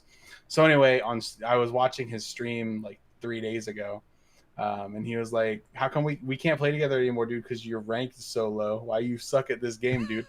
And they pulled up. He pulled up my profile on stream and was like, "See, look, you're sitting in silver. What's going on with that, dude?" And I was like, "The disrespect. Look, I'll fucking play ranked, dude. I'll figure that out. You were baited, dude. Yeah, I'll fix this in 3 days. And now you guys can play together, I assume. I could, yeah. I don't know. Yeah, but fuck that guy. Well, I don't for right now. My MMR solo is already pretty good. And I've in the same thing that I did last year, where I'll just play games, and then if I find someone in the game that performs well, we could play a couple more games together because Riot servers already think we're around the same MMR, so it won't screw up matchmaking as much if we duo rather than if we never if we don't do it in the first place, or if I do it with someone who has a certain discrepancy, it'll mess up matchmaking. Yeah. So there have been a couple people, there was a support player who I duoed with for 10, and then recently I've been doing with this Tryndamere one trick who has a 90% win rate, in ranked, all on Tryndamere. So I'm just jungling, collecting my free elo because jungle is free, and he's playing Tryndamere. So I know I have at least someone who can split push and someone who can farm, who won't just die to everything, and is pretty good at his champion, hanging out in the top lane. So it works. I love that you found just the little crevice that you want to fit into with League of Legends every now and again. Yeah, I'm just gonna play for a while and then stop. And then and then be sad and then stop. Well, like I don't know. I play normal games and I play with people. Yeah. You know. You play with Jared. And yeah, but like so I played when I first started playing ranked to do this, I was like, okay, mid is hard to carry on in low rank because it's you don't have as much impact on the game as you would like to actually carry the game. So I was like, what's the role that does the most to that end? And it's definitely jungle, at least in low elo. Because you're interacting with all three lanes, and you can win all three lanes by yourself pretty much at low elo without too much problem. So I was like, okay, fine, I'll play jungle. So I just started playing Master Yi and Kayn, like two farming, scaling jungles that will win the game by themselves. I mostly just pick Master Yi because he can 1v9, and if they ban him, I pick Kayn. He can 1v9? Oh yeah, 1v9 is a league term that means like disregard your whole team and kill everybody, because you're basically you're playing against the enemy team and your team at the same time, so it's 1v9. That's the grimmest outlook on life I think I've ever league. heard. That's fucking league. Yeah, dude. you are completely right. I agree. So, yeah. So I don't know. I played 21 games on Master Yi and have an 85.7% win rate. And I played 12 games on Kayn and have a 100% win rate. Nice. No big fame. Yeah, so I went from, and I played one game on Hecarim and I won. But other than that, yeah, it's just been ranked league for like all of my free time, pretty much, other than when I played a little bit of Tarkov. Nice. And then today, Persona 4 Golden came out on PC. Hell yeah, it did. The Vita has died. Long live the PC. Dude, my new Vita is so much heavier. It's crazy. The screen is it's huge, weird. though. Way less portable too. Yeah, I don't know, dude. I tried to like hold it on my lap, and it's just like, why is this thing 50 pounds? My leg is falling asleep. It fucking sucks. But yeah, so that came out several hours ago, like 2 or 3 hours ago. Yeah, how's it look? How's it feel, man? Oh, it's nice, man. The menuing is so good. And there's a lot of stuff in there that is just nostalgia central for me. Yeah. So, because I haven't played that game in years. Yeah, total years. What, like 9-10 years? You played it a little bit earlier this or like late last year when you borrowed my yeah, a little bit, but I didn't get a lot. I didn't get get super far into it because I had issues with my save data, and then trying to figure out like if I wanted to play on PlayStation TV or just play it on the Vita, and then being like, why would I play? I don't know if I want to play this on Vita. And then I started watching a playthrough of Persona 5, so I was like, whatever. Yeah. So, but it's nice to go home to Inaba, you know? Dude, yeah, I was thinking about it, and I was like, I bought it on Steam, and I was like, what's the town called? It's Yaso Inaba. And then I was like, is it? And then on the train, like the first thing they say is like, now arriving, Yaso Inaba. And I was like, fuck yeah. Hell yeah, dude. The game starts, and then Rise shows up with her water. Yeah, the weird water commercial. You're like, here we are. Yeah, Alex O'Neill's so happy somewhere. So much good shit in that game. Dude. Awesome. How about Kyle? I'd love to talk to you about The Last of Us. You've been patiently waiting while all these PC games happen. No, it's fine. I appreciate it, but I think we should take I love it. Let's take a quick break. And when we come back, we're going to talk about Kyle and my games. We both replayed through The Last of Us. I'm curious to... I feel like we're going to have different perspectives on it, so I'm curious to kind of talk through it. And maybe some other stuff. And we actually got some questions this week. So we're going to take a break. We will be back in just a little bit.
Hey everybody, welcome back. It is video games again.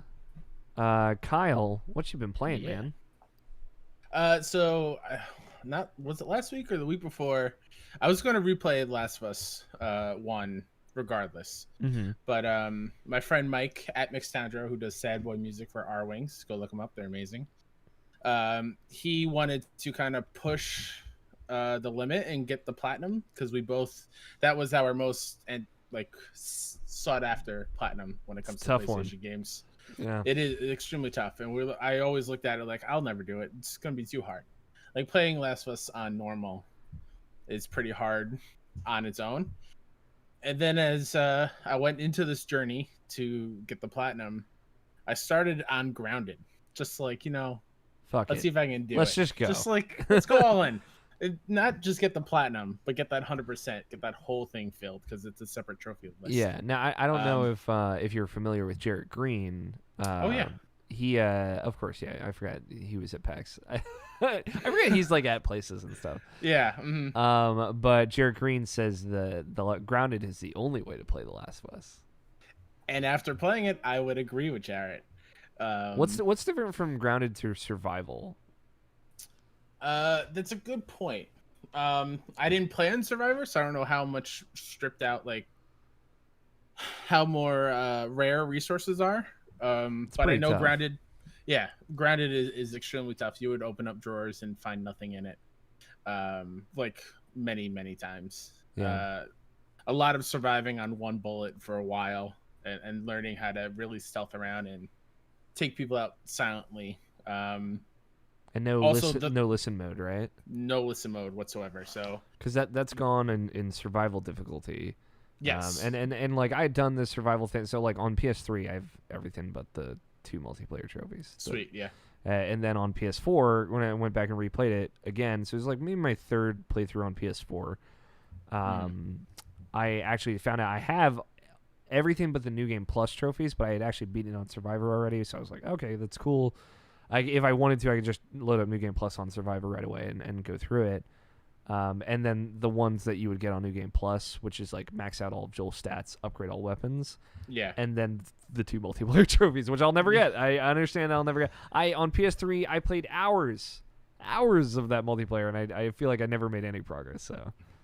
So that was where my hang-up was. Like difficulty, I'll attempt it and probably really weakly make my way through it. Mm-hmm. When it came to the first Grounded playthrough, it took me like 25 hours to get through. A lot of restarting on some stuff for hours on end, where it was the definition of insanity, doing the same thing over and over and over again and not getting the different result. But like my one hang up of that trophy list is the multiplayer trophies. So I ended up getting through Grounded, jumped immediately into Grounded Plus, got all the collectibles and optional conversations. And then I hopped into Factions, which I never touched before, not even on PS3. Oh, wow. Not once? Not once, because I knew I'm not a multiplayer person. Okay, that's right. I didn't even want to attempt it. And I gotta say, the multiplayer is really, really good. It's fun, right? It's awesome. Yeah. The way you are constantly rewarded in playing Factions, even if you are really shitty, like I am. You're constantly rewarded with supplies, and it feels like you're making progress no matter what. It's cool how it kind of blends. Like it feels like almost like they went for like a new age Counter-Strike, which I really like, with like the shop and being able to buy stuff, but also like memorization of the maps definitely being a big component of that, and kind of knowing where resource drops are and stuff like that. It's cool. It's a cool take on multiplayer. Absolutely. And so I went through my entire Hunter journey, which is 12 weeks. Got the required 40 population, which is like a separate trophy. And then once I was about to go into Firefly, that took me like 3-4 days because I played it like nonstop. And every match is a day. So you have to play, what is it, 84 matches. Jesus Christ. For Hunter playthrough. And you have to survive, like some weeks they'll throw in a a mission where if you don't complete it, you'll lose everyone in your population and you have to start the whole thing over again. Yeah, I know, which is absurd. It's absurd. That didn't happen to you? Nope. What I ended up doing was you get to pick from the missions, so it's Yeah. not just like they assign it, which is good. I held off on some of the ones that I knew I could get until way later, and I just did those because the requirement of getting them was way lower and way easier to get. Like 2 downs, I think, was my requirement on my last week, which is just like knocking someone out. But then when I started Firefly, Mike hit me up and said, "Hey, do you know about this thing called tactical quitting?" It's like, no, I don't know this thing that's called tactical quitting. And it basically is you start the match, and as long as you have one healthy survivor in your population, if you quit the match immediately, it will count that as a day. Oh my And goodness. it will take everyone from your population to wounded. And then the second time you do it, which you can do 2 days in a row, as long as you have one and healthy, it will take them to sick. And then on that 3rd day, you have to play a full one to kind of get supplies back up. And the supplies are way easier to get because your population is low. Oh yeah. So it keeps everything balanced, so it's easy to get. And I flew through Firefly like in a day. Like it was not hard at all. That makes doing me kind of want to tactical try one. and get it. Knowing about It's that. it's really not that bad as long as your population when you do the tactical skipping thing is between 15 to 30. It's very easy to get supplies to fill the requirement and make sure everyone you have at least one healthy person in there. The only tough one is making sure you have those missions when the 100% risk things pop up. That you have ones that you know you can do because Yeah, then like you have easy to missions restart it all saved over. up. Yeah. I Yes, gotcha. absolutely. Yeah, but yeah, 100% Last of Us. I love it, including Left Behind, which I think is a standout when it comes to DLCs. Mm-hmm. And just like the main game itself it brought back so many emotions. Going through the test storyline and meeting Henry and Sam and that unfortunate ending, and Maria and Tommy meeting back up with them in Jackson, Wyoming, where part 2 is, I think, starting off, I guess. And just like this game is why I love narrative-based games. Mm-hmm. It's not even just the story being told in cutscenes. It's walking through the world and Joel and Ellie like talking to each other and riffing, and Ellie telling jokes and giving character info and backstory, just walking through the world and playing. Like there's so much to that game if you were just putting the controller down and on your phone, which you can't really do on Last of Us, like during cutscenes and whatnot. You're gonna miss out on so much stuff if you're not paying attention. That's why I love it so much. I like the commitment to trying to have some level of subtlety to it. I think they succeed sometimes and they fail sometimes as well. It was funny. So like for me, A lot of the times. a lot of the times for some of us, for me, like I sat down with Nabishin. We recorded a 1-on-1, I think on Wednesday. So that's gonna be up Monday, so people will be able to listen to that. And so that's like before the embargo went up yesterday. Obviously, it's come out, it's reviewed well. Take or leave it. This is kind of I think what a lot of people expected. But going back to it, like I enjoyed it a lot, and but I didn't enjoy it as much as I used to, and I really changed on how I felt about a lot of parts about it.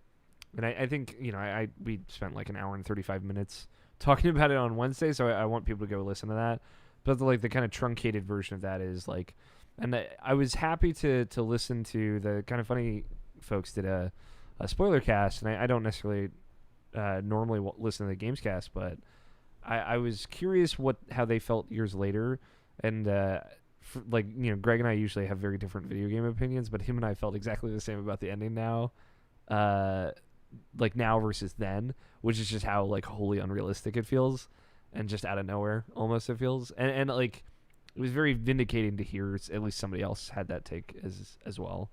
But yeah, it's just like in our conversation with like Nabishin, I said it just feels too cynical. Like the way things escalate at the end just feels like it's so easily could have been avoided. Yeah, and I can see that. Yeah, and I appreciate that like the writers kind of trying to write themselves into a corner, but it's just like it's to me now, like especially living in the era that we live in and seeing how people come together in a lot of situations difficult situations. Like it's just it's impossible for me to believe that is how that would have happened. And I get it, take it what you will. It's just like I've changed, and I feel like and obviously this game has stayed the same, and it's interesting to see how I have shifted away from this, and I still like the ending, and I still really like the kind of question and the feelings that game leaves you with. And going through it again, I'm a little bit more okay with them deciding to make another one. But I understand the argument of like, oh, they didn't need to make this one. Yeah, sure, they're making it. The video games, we got to make money out here. So at the very least, I just hope it was worth it. But I've like not looked at any footage or anything for that game for the last 6 months. So wow. Yeah, okay. I haven't watched any state of plays. I really don't know anything beyond those initial first kind of 2 trailers and the first gameplay trailer. So I haven't been ruined on anything, knock on wood, but yeah, I haven't either. So like I'm trying to go in this with a totally open mind, but I listened to the kind of funny folks non-spoiler conversation about it, and I felt more excited because I've been like super down on Last of Us Part 2. Like really, like the more I've seen about it, the less and less I've gotten excited about it, which is such a change from I was in the room when it was announced. I was very excited, but I don't know, I've changed a lot, and my view of Naughty Dog games has changed a lot, and obviously Naughty Dog and how they appear in the industry has changed a lot. So it's more complicated now, but I'm excited again to play Last of Us Part 2. At the very least, like I'm in a better spot to like go in with an open mind. How do you feel? Are you like in a similar boat or with Part 2? Yeah. I am beyond excited for Part 2. I've tried to stay media as blackout far away as I possibly could, but having a PlayStation podcast, it's kind of hard not to look at. You just take off your headphones. That's what we do. Just for future, yeah. If they ever do like a Resistance 4 full reveal, I'll do that. Yeah. I'm beyond excited. I am one of those people that I could have done without a Part 2. I kind of like that it ended on that what is now like very unrealistic, but it ended on a sour note, and that's just the story they told, and kind of have to live with it almost. But I trust in them to make a worthwhile story out of it. They wouldn't have done it because I remember back when they did like spoiler casts and whatnot. Like they're not gonna just manufacture a story out of nothing. They really had to find something that made sense to make this game a thing, right? Like they weren't going to. Or have it make sense in the world is pretty much what I'm getting at. Like, yeah. I'm happy that it's not immediately right after Part 1. I'm happy that there is some time in between. And it sounds like it's gonna be really different too. Like yeah, for sure. I haven't spoiled myself on anything really, but it just sounds like it'll be different, which is cool. Yeah. And at the very least, I think Naughty Dog is very good at making games for people who like Naughty Dog games.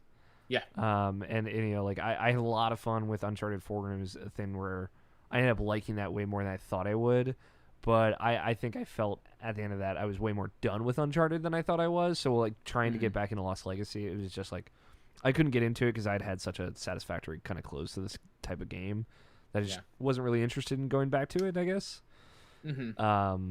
So like it's sitting down and playing The Last of Us.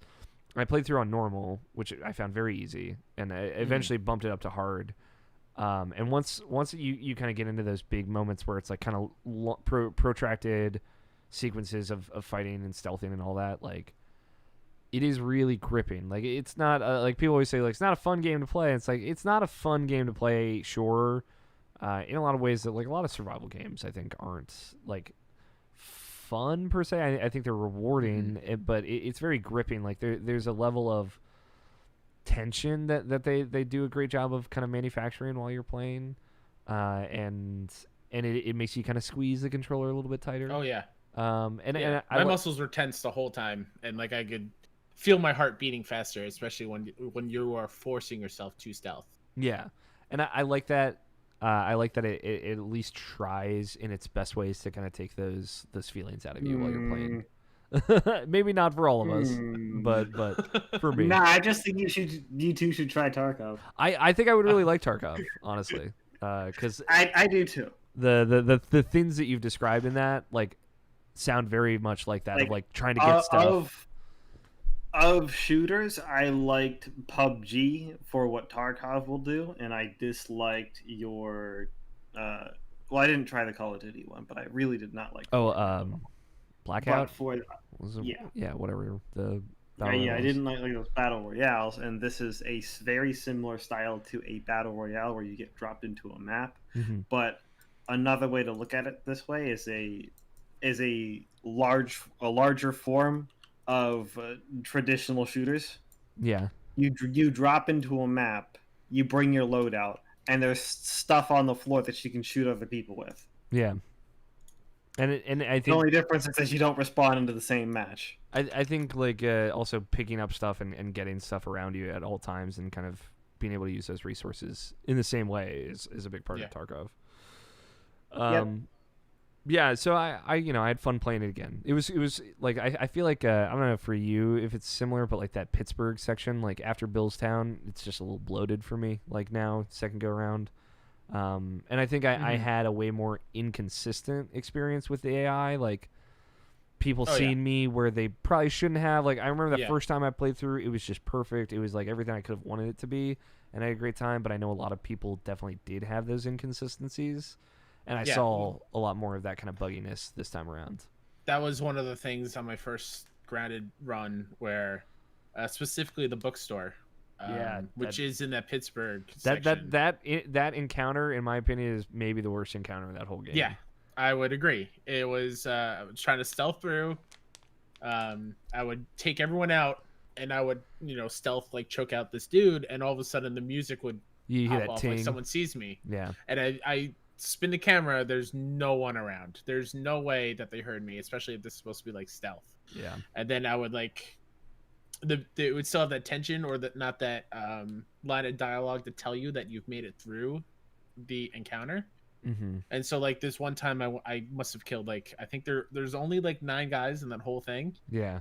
But I killed like 12 and then it still nothing happened, and then I look out the fire escapes and there's just 2 dudes on either side just standing there like glitched out. Nice. Just I guess the way like it was like a weird respawn thing, and then that constantly killed me because then enemies would come from behind me when I'm looking out that door at the glitched enemies, and I would have to restart the whole thing over and over again. Yeah. So yeah, I agree with you. That Pittsburgh thing is kind of busted. Kind of a lot. I could have done without the armored car. Yeah, the armored car seems a little extra in retrospect, but like I like the idea again of the military kind of losing this weapon to these people making it kind of like the weirdly Mad Max in the middle of New York. I think it's a little much. I think because if you just had the Henry Sam story and you take the whole military car out of it, like maybe there's still the blockade at the bridge and they have to jump and all that. Sure. Yep. It would have just been fine and maybe less bloated. Yeah. I was just gonna say like still have that Henry and Sam stuff because I think that is such an important part of that story, but just get rid of that section where you have to run away from the armored car down the bridge. Yeah, like it's when you're in the sniper seat and you have to fight the armored car again. Yes, it's like it didn't honestly have to show up. In fact, it could have shown up and that could have been like the thing. That's another point in the game where I don't like that section a lot either.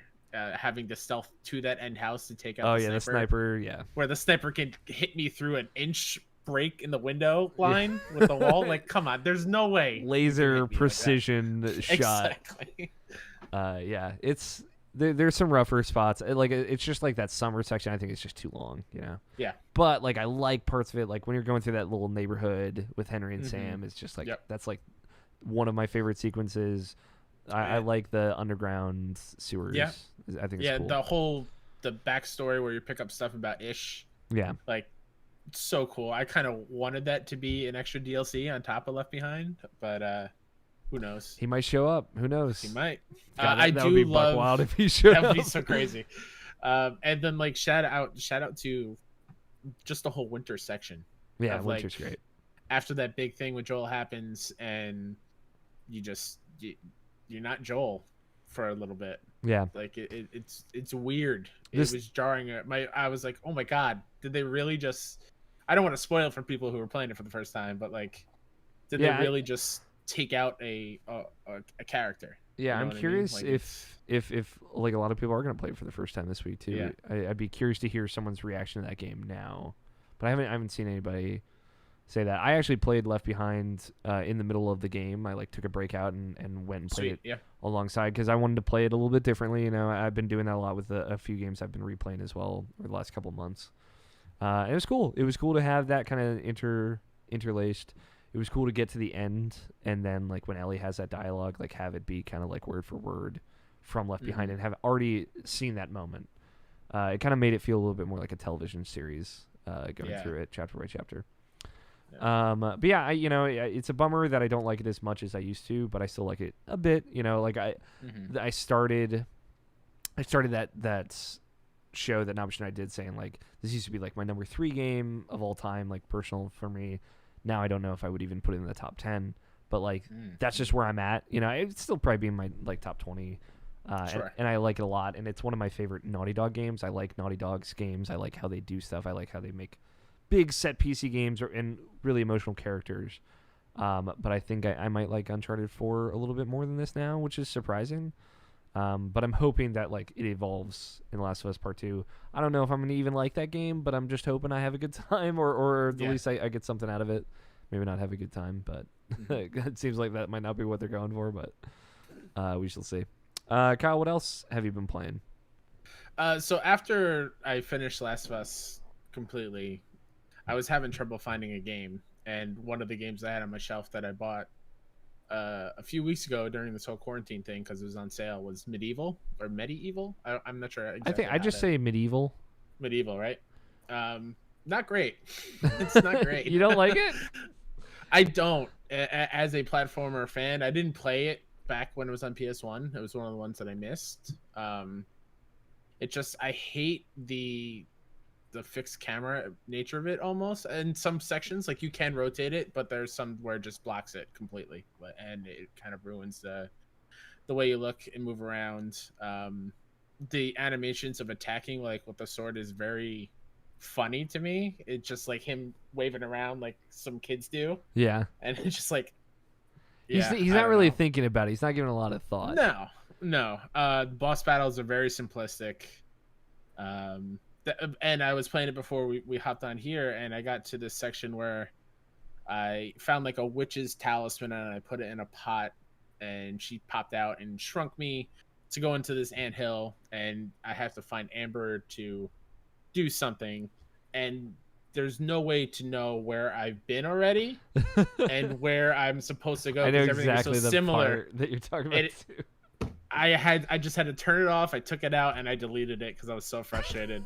I was running in circles and there was no way for me to see because it was too dark, and everything just seemed similar. Like you describing this is it's very similar to the experience I had when I first played it when I was a lot younger. Yeah. And it's like I had to forcibly kind of learn that game's bullshit of like how it directs you. Like it kind of tries to steer you in directions, but not well. And like when I went back to it in the remake, which I didn't finish, but I played a good chunk of it. I played up a little bit past where you are now, which is like a few hours, I would say. It's not inconsequential. And I remember kind of like knowing where to go. I'm like, how do I fucking know any of that? Like this, I felt like this game had ruined me in some way. So yeah, I totally understand how you feel. I probably eventually I'll go back, but I didn't need to be stressed when Part 2 Last of Us is coming in. I'm going to be stressed playing that. Yeah, I shouldn't be stressed playing a platformer. Yeah, it should be like a relaxing time. Do you have what's your top PlayStation 1 platformer? Ooh, it's not Medieval, so no, it's not. Probably Crash 3. Okay, is up there for me. I'm also a big fan of Croc. I like Croc a lot. Oh man. I don't know if I can meet you on this Croc. I know. Also, shout out to Klonoa. Klonoa is fantastic. Klonoa is great. That's the first game I ever cried about. Oh yeah. I don't know if you remember how that game ends, but it's I don't remember how it ends, but I know it's emotional. Depressing as hell. Yeah. It's like one of the most traumatic cutscenes I think I've ever seen. As like a kid, you know, it's like, you know, you watch Spirited Away when you're like 3 years too young, and it's like that's the rest of your life is gonna be like that now. I remember the one on PS2. Maybe I'm misremembering it, but not having that same kind of gut punch. No, it was like a totally way more uplifting thing because I think they had too many fucking little kids crying because of the goddamn game.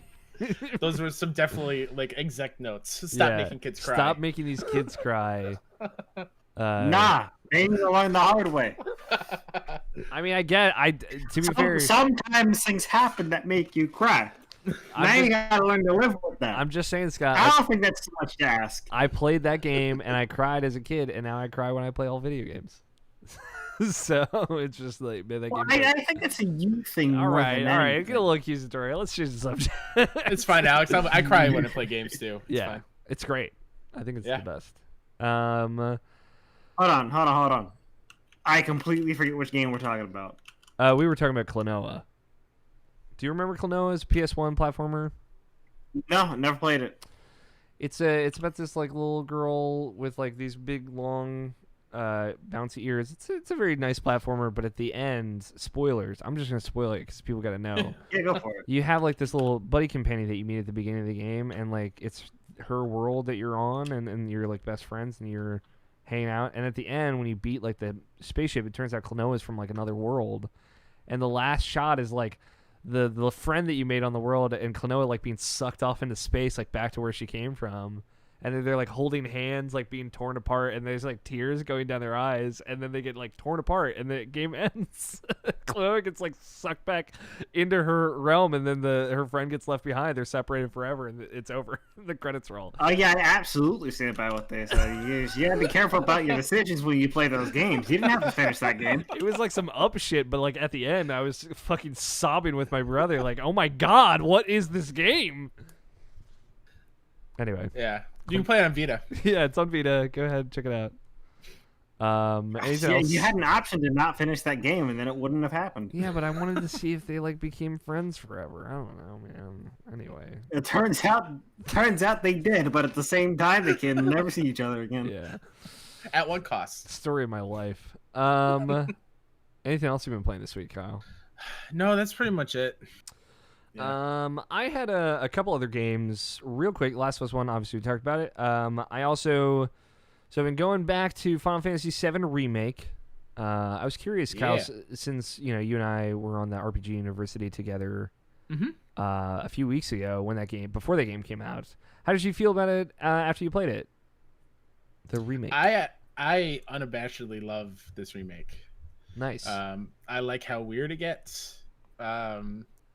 I like how faithfully recreated it really is, and how me walking through, because it's been a while since I played the OG one, and it brought back some of the same memories for me. I think the standout for me is every single one of those voice actors performing their asses off and putting in such great ones, especially John Bentley for Barrett. I love this Barrett. And also Brianna White for like her first like voice acting role as Aerith is huge, and she killed it. Yeah. But yeah, I love this game a lot. Platinumed it as well. Went through on hard mode. That last combat domes. Yeah. Shinra combat sims. Whew, that last one's a doozy.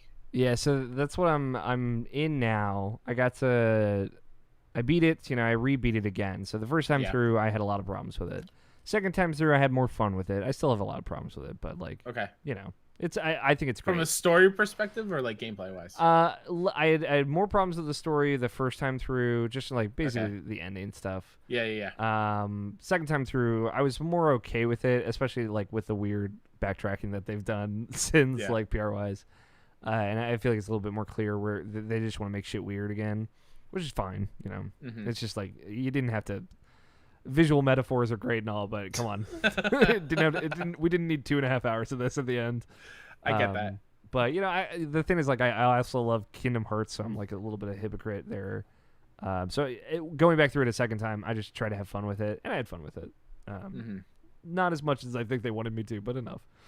But you know, like nitpicky stuff about like the texture pop in, the combat. Like, why can't I just set autos for my companions, stuff like that.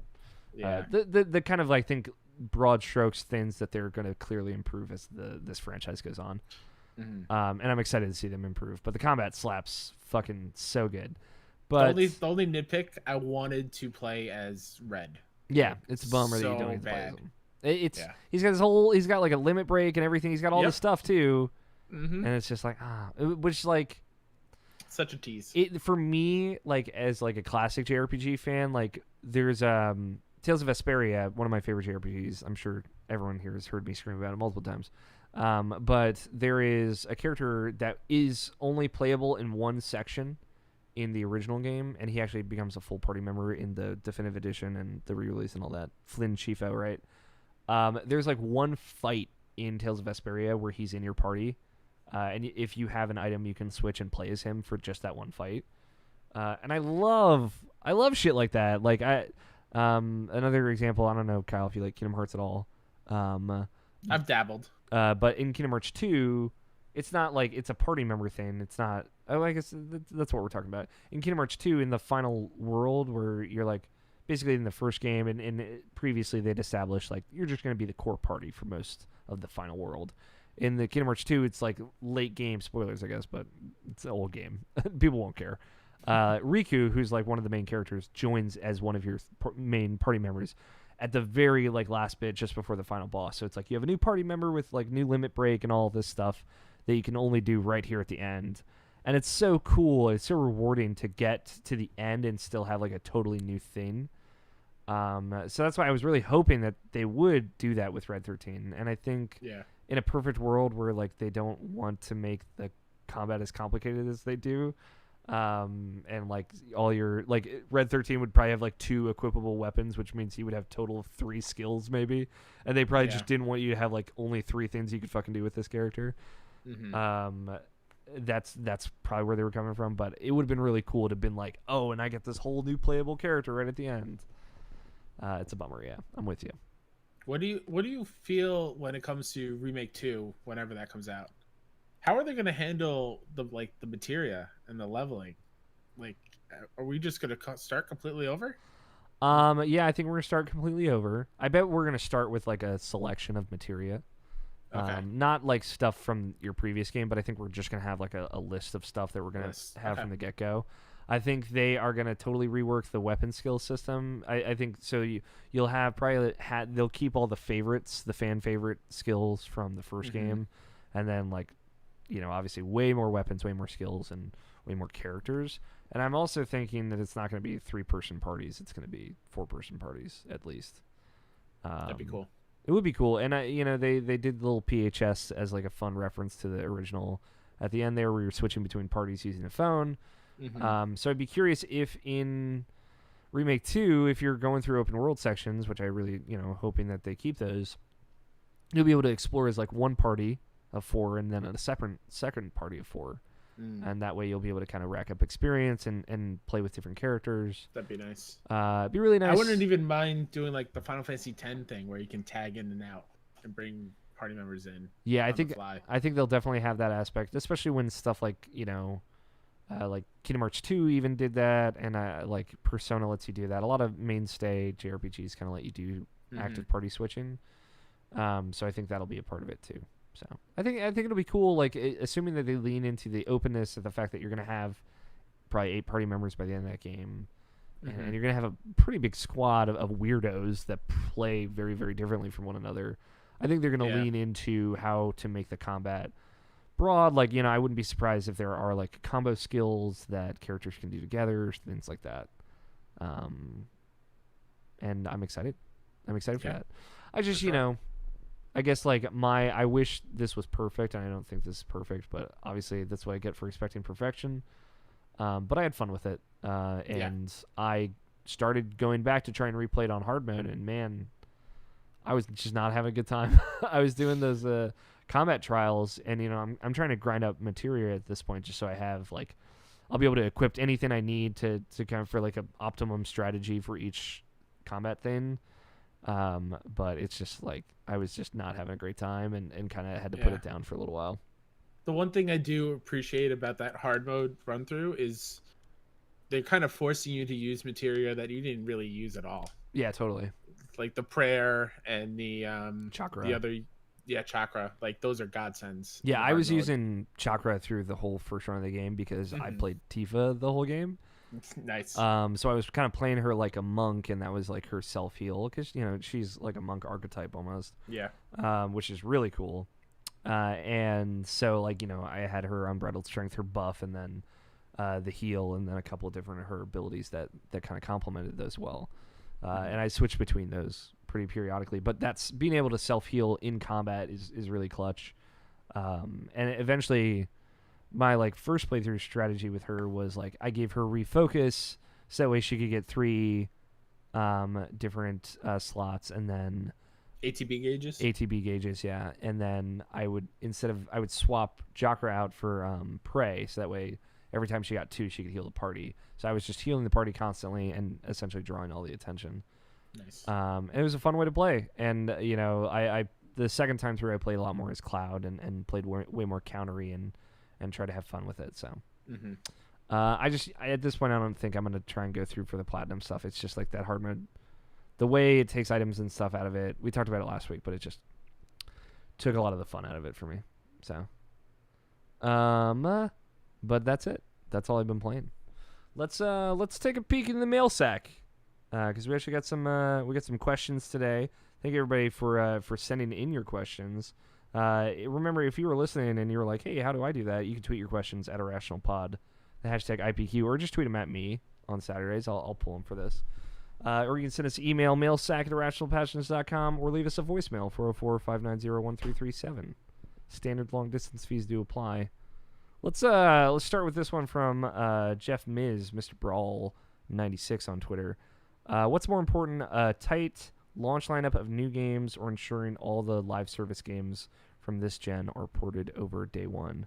I think this is geared to the people that are interested in the PlayStation 5. But yeah, I want to hear what you got. What do you think it's got? You gave it death to live service games. Yeah, okay. Yeah. I can get behind this. Burn it all to the ground. They've been mistreated. Pretty much every live service game on consoles has been mistreated. I don't know of one that's been done well except for Destiny, but that's also not the console exclusive. So yeah, that's everywhere. Everything else is like on PC and stuff. Yeah, I don't know. Mm-hmm. I think it's definitely more important to have like I think you need to have games that are going to be there that you can only play there, that at least maybe 1 or 2, the kind of exclusive experiences that hopefully help you engage with that platform the best. What do you think, Kyle? Yeah, I would agree. I'm much more in favor of having a launch lineup of things that you can only play on that system. Mm-hmm. I think that gives a reason to buy this new one from the company side of things, and it's for the gamer. It's cool to be like, hey, look at this cool new thing that I get to play and show off what it can do. So I'm all for a solid launch lineup instead of just bringing old things over to the new thing. Yeah, it's cool that I'm going to be able to play Destiny day one, 60 FPS on whatever platform I choose to get. Sure, but like it should not be the coolest thing. I think it should be maybe something else. If you're saying playing through Destiny again on PS5 is more exciting than being able to play as Miles Morales in a new Spider-Man thing, I would disagree with you very hardly. I would have some questions. But like, I also think it is important to kind of divorce yourself from like the kind of Spider-Man was, a very traditionally made game, and it's just Miles Morales is presumably going to be very much like that. For the people that are okay playing those kind of traditionally made games over and over and over again, I think that's great. But it for me, and I think Sony did a good job of this, I always like to see any representation of stuff like that. Stuff like Kina and unique stuff like Bugsnax are cool to see, and it's cool to know that those things are going to be there. and I'll just be able to get into some weird whack shit. I don't have to play the same old video game. I'm gonna have a game where I eat stuff and become it as well. You know, like if I want a weirdo game that plays nothing like anything I've seen before, I get that too, and that's important. Justin D at Jushin says, thoughts on the cost of the PlayStation 5. What's the big deal if Spider-Man is a standalone charge? I think we're all over the Spider-Man thing, but yeah, I threw out the idea earlier of $500 and $600 for the two versions of PS5. That's what I'm thinking. Kyle, what do you think? That's where I lean at as well. I know some people have said like 600 and like 550 or 550 and 5. I think it's weird if a console ends in a 50. Yeah, it's weird. Like, it doesn't seem right. The Wii U, I guess, was $350 for the deluxe edition. So that's the only one. See how that went. Yeah, we all saw how that went. But I think 6 and 5 is is probably what it's going to be. It's too expensive, but I'll still pay for it. I agree. That's how I feel about it. Which next in at Matt, aka Stormageddon. Thank you, Matt, for sending in multiple questions. At DJ_Stormageddon. He's been sending in multiple questions over the last few weeks. I appreciate you, Matt. Which next gen console do you feel like has the upper hand right now? Also, which are you just plain more excited for? The PC has the upper hand, I think, is the unanimous vote here. No, I don't know. Yeah, I mean, probably PlayStation, just because like they're the hotness. I think my feeling, it's frustrating for me. I saw a really great tweet that was like, PlayStation is and Sony is like that kid in class that like doesn't do their homework, slacks off in class, but is really smart and gets results, so they like get an A on the test or get a B on the test. So they show up when it counts, but they don't show up anytime else, and it's frustrating. But you can't argue with results, and I kind of agree with that. I think sometimes people think PlayStation does really well, and really it's like they did fine, but people just like PlayStation. They give them more credit than they deserve. Like I think just in the same way that Nintendo has like the people that are going to elevate them, even if maybe they don't deserve it, PlayStation has similar fans. I just don't think anybody's in Microsoft's camp like that right now. So we don't really have that feeling ever from them, and that's unfortunate, but I think they do really cool stuff. But I think PlayStation fans are just going to say like, oh, this was the greatest conference ever, the best announcement ever, blah, blah, blah. You can never top this, no matter what. They were going to say that if it was bad, if it was good. They were just going to say that. That's kind of my feeling on it. It's because of the drought. Like, we didn't hear anything for such a long time. Yeah. I agree with the forced portion of your thing. Yeah. But I've... In the Wonder Book segment of, Oh, no. what they were doing, I didn't hear people defending Sony too hard on that entire conference. No, and you're right, but that's 2010. That's a very different era of PlayStation. I'm talking about like after the PS4, after their kind of like 2013 conference, this current era of what they are, this is very much them. It was very much to cater to the fans that they've developed over the last 7 years. That's what I'm talking about. Certainly Sony is not faultless in the history books, but right now they kind of act like they're on top of the world, and they sold the best, so they can pretend like that. So yeah, I think people will make it out to be the best thing it ever was, and I think it was pretty good. Like, I say all this just to kind of frame the fact that like they did a good job, but that doesn't mean we shouldn't be critical of them, and kind of be open to the idea that they still need to kind of be more specific about things. They still should give dates for things that are clearly maybe way too far off. Mm-hmm. Things like that. Like I always just try. I feel like Sony, sometimes people just get lost to the hype, and I just try and keep us all centered in the same conversation. Yeah. I think once we see Microsoft's first party stuff in next month in July, I think is when it's happening. I think it's going to be a way more even playing field on people talking about both conferences. Yeah, I'm really hoping, especially because Sony got to go first, mm-hmm. and now Microsoft gets to react, and I feel like they do, like, Sony set the pace of what this thing should look like, and now Microsoft has like over a month to basically be like, we could just do that, or we could see if we can do it better. And I'm excited to see what they decide to do. Mm-hmm. I think it'll be fun. I think I'm always really excited to see what Microsoft does, and I think their services are just second to none. So if they come out and they're like, hey, like here's all the games that are going to be available on your Series X from previous generations day one. And if it's like, I bet it's just going to be all of them is the kind of reveal of like, it's just everything. There will be zero downtime. Don't worry about it. And like starting off like that and then hopefully having a lot of cool games that are only going to be there as well. Yeah. As a PlayStation boy, I am so jealous of Game Pass. Yeah, it's the best. It is. We have PS Now, which is like the off-brand Oreos. Yeah. Game Pass's Oreos. Totally. Like it's trying really, really hard, and it's pretty good, but not in the same stratosphere as what Game Pass is. Yeah, it's cool. Like they just added now all Kingdom Hearts games are on Game Pass. So if you've ever wanted to check it out, like that's a thing available. It is rad. It makes you feel good. That's it for questions. Thanks everybody for tweeting them in. If you would like to continue to tweet them at IrrationalPod, like I said, that's the show and site on Twitter. But you can follow some of us on Twitter individually if you'd like to. I'm AlFighter27. Nobishin, who's not here, but is at NABESHIN186. And Kyle, you're at what? Whodat Ninja 73. 73. Yeah.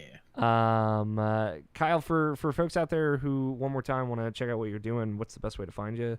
Where's your stuff at? So Twitter, Whodat Ninja 73. My show about the kind of funny community, Best Friends Talk Funny, is at BFS Talk Funny on Twitter. PlayStation show, The Trophy Room, is at PS Trophy Room, and at Kinda NYC on Twitter and KindaNYC.com for all of our stuff there. Cool.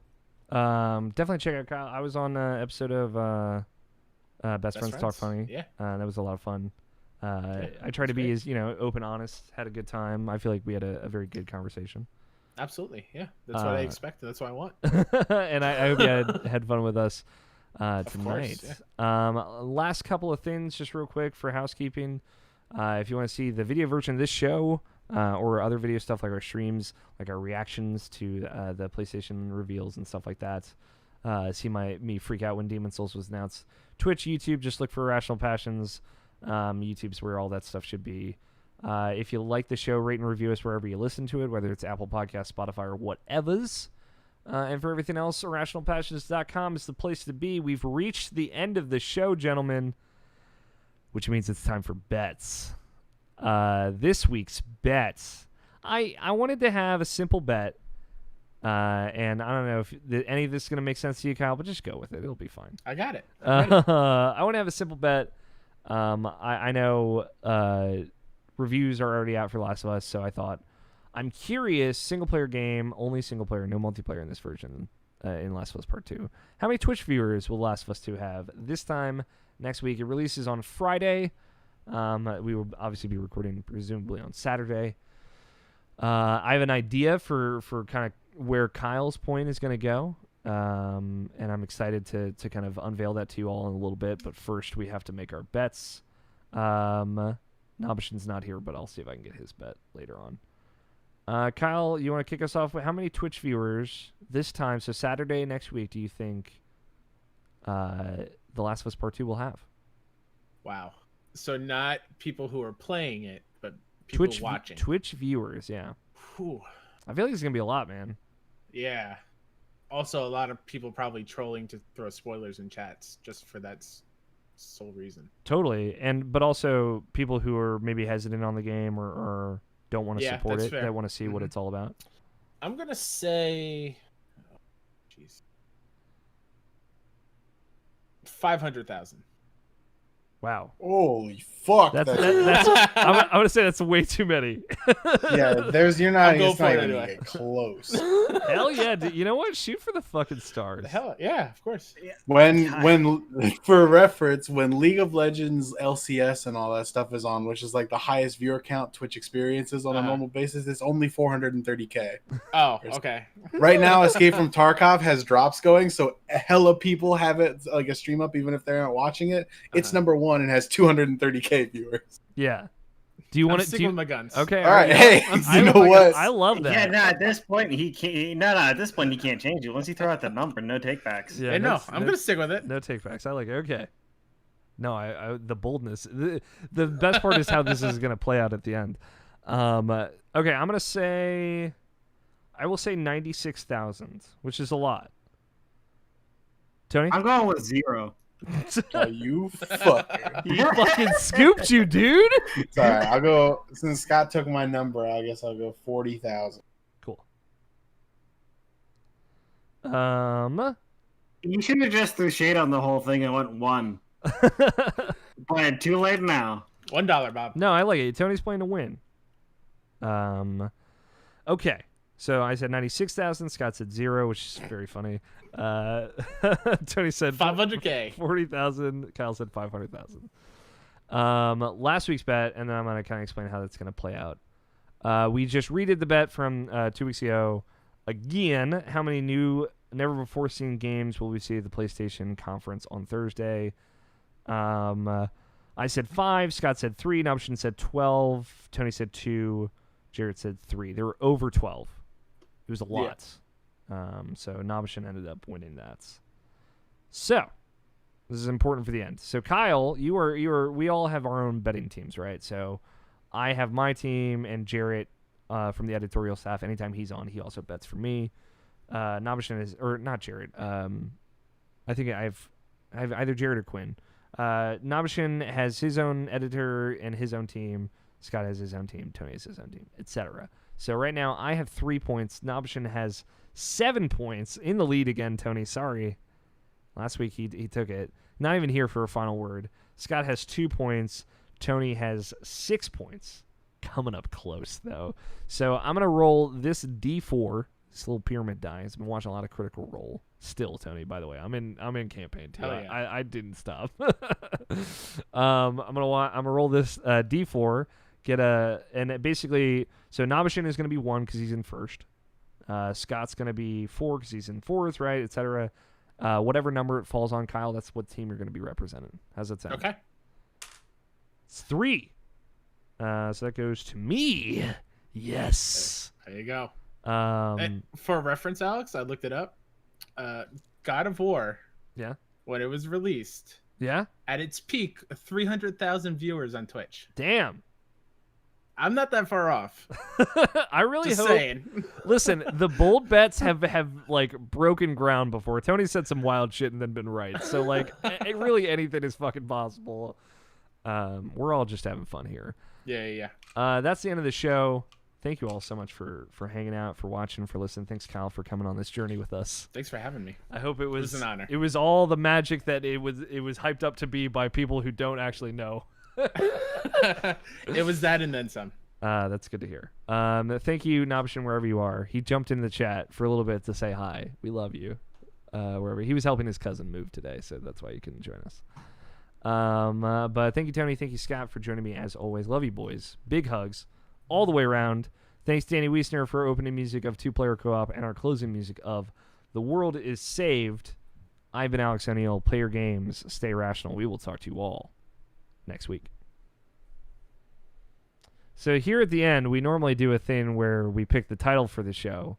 And here's the thing. Nobshin's really good about writing down titles of things and funny things that we say throughout the show. I'm not, especially when I'm like focused on the news and all that. So now we have titles, and I have written down a half-written PS5 labia title. I just wanted to write that. Tragic Klonoa stories, and then I was going to see if I could think of anything here at the end of what we talked about. Talked about The Last of Us is Bad, actually. I think that's a Tony Scott title. And I think that's what Nobshin would write. Yeah. You see, you're just halfway there. Now, The Last of Us 2 will break you. Confident. Ooh, I like that. Demon's Souls 2 would make me buy a PS4, PS5. I like that, though. It will make me buy a PS4. Yeah, a PS4, finally. 2 will break you. And I think I'm trying to think. There's probably something funny in the Tarkov stuff, but Camper count? Oh yeah, the camper corner. I promise, camping isn't that fun. That is more also a Nobshin title. That's more a paraphrase of your quote, Scott. All right, now we've got some titles. Whenever you're ready, Tony. Navisha didn't write these. I won't read. All right, that's fair. Just as PS5 labia. I just want PS5 labia just to be written in this Google Doc forever. Finally, a console with Majora, I think is what somebody said on Twitter, and I was like, God damn it.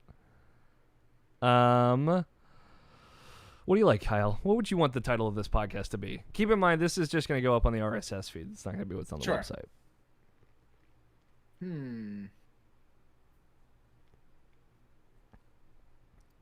I'm fine with either of the Last of Us ones. I like The Last of Us is bad, actually, just to vindicate Scott and Tony. Sure, yeah. True. Tony, Scott, I know I wrote these and I'm sacrilegious, but if you had to choose one, or come up with one if you have any better ideas, what would you choose? You gotta give me a minute. No, you're I good. didn't bother pulling this up. It's okay. It's just my feelings. I can... No, that's right. I can't post it. I have to do it on my phone. Doo-doo. Big rip. Oh, I'm almost there. Who's going to get there faster? There, I posted the link. And you got there. I'm done. Tony? Feelings of these sacrilegious titles, what do you like?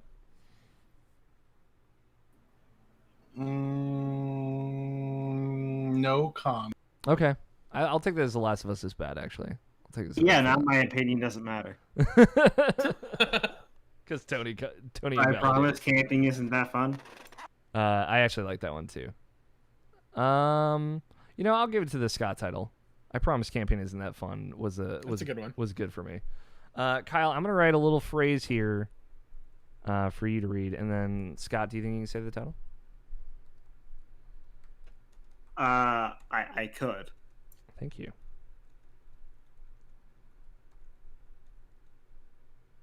Jesus. Which episode? 471, yeah. So this little bold phrase. Okay.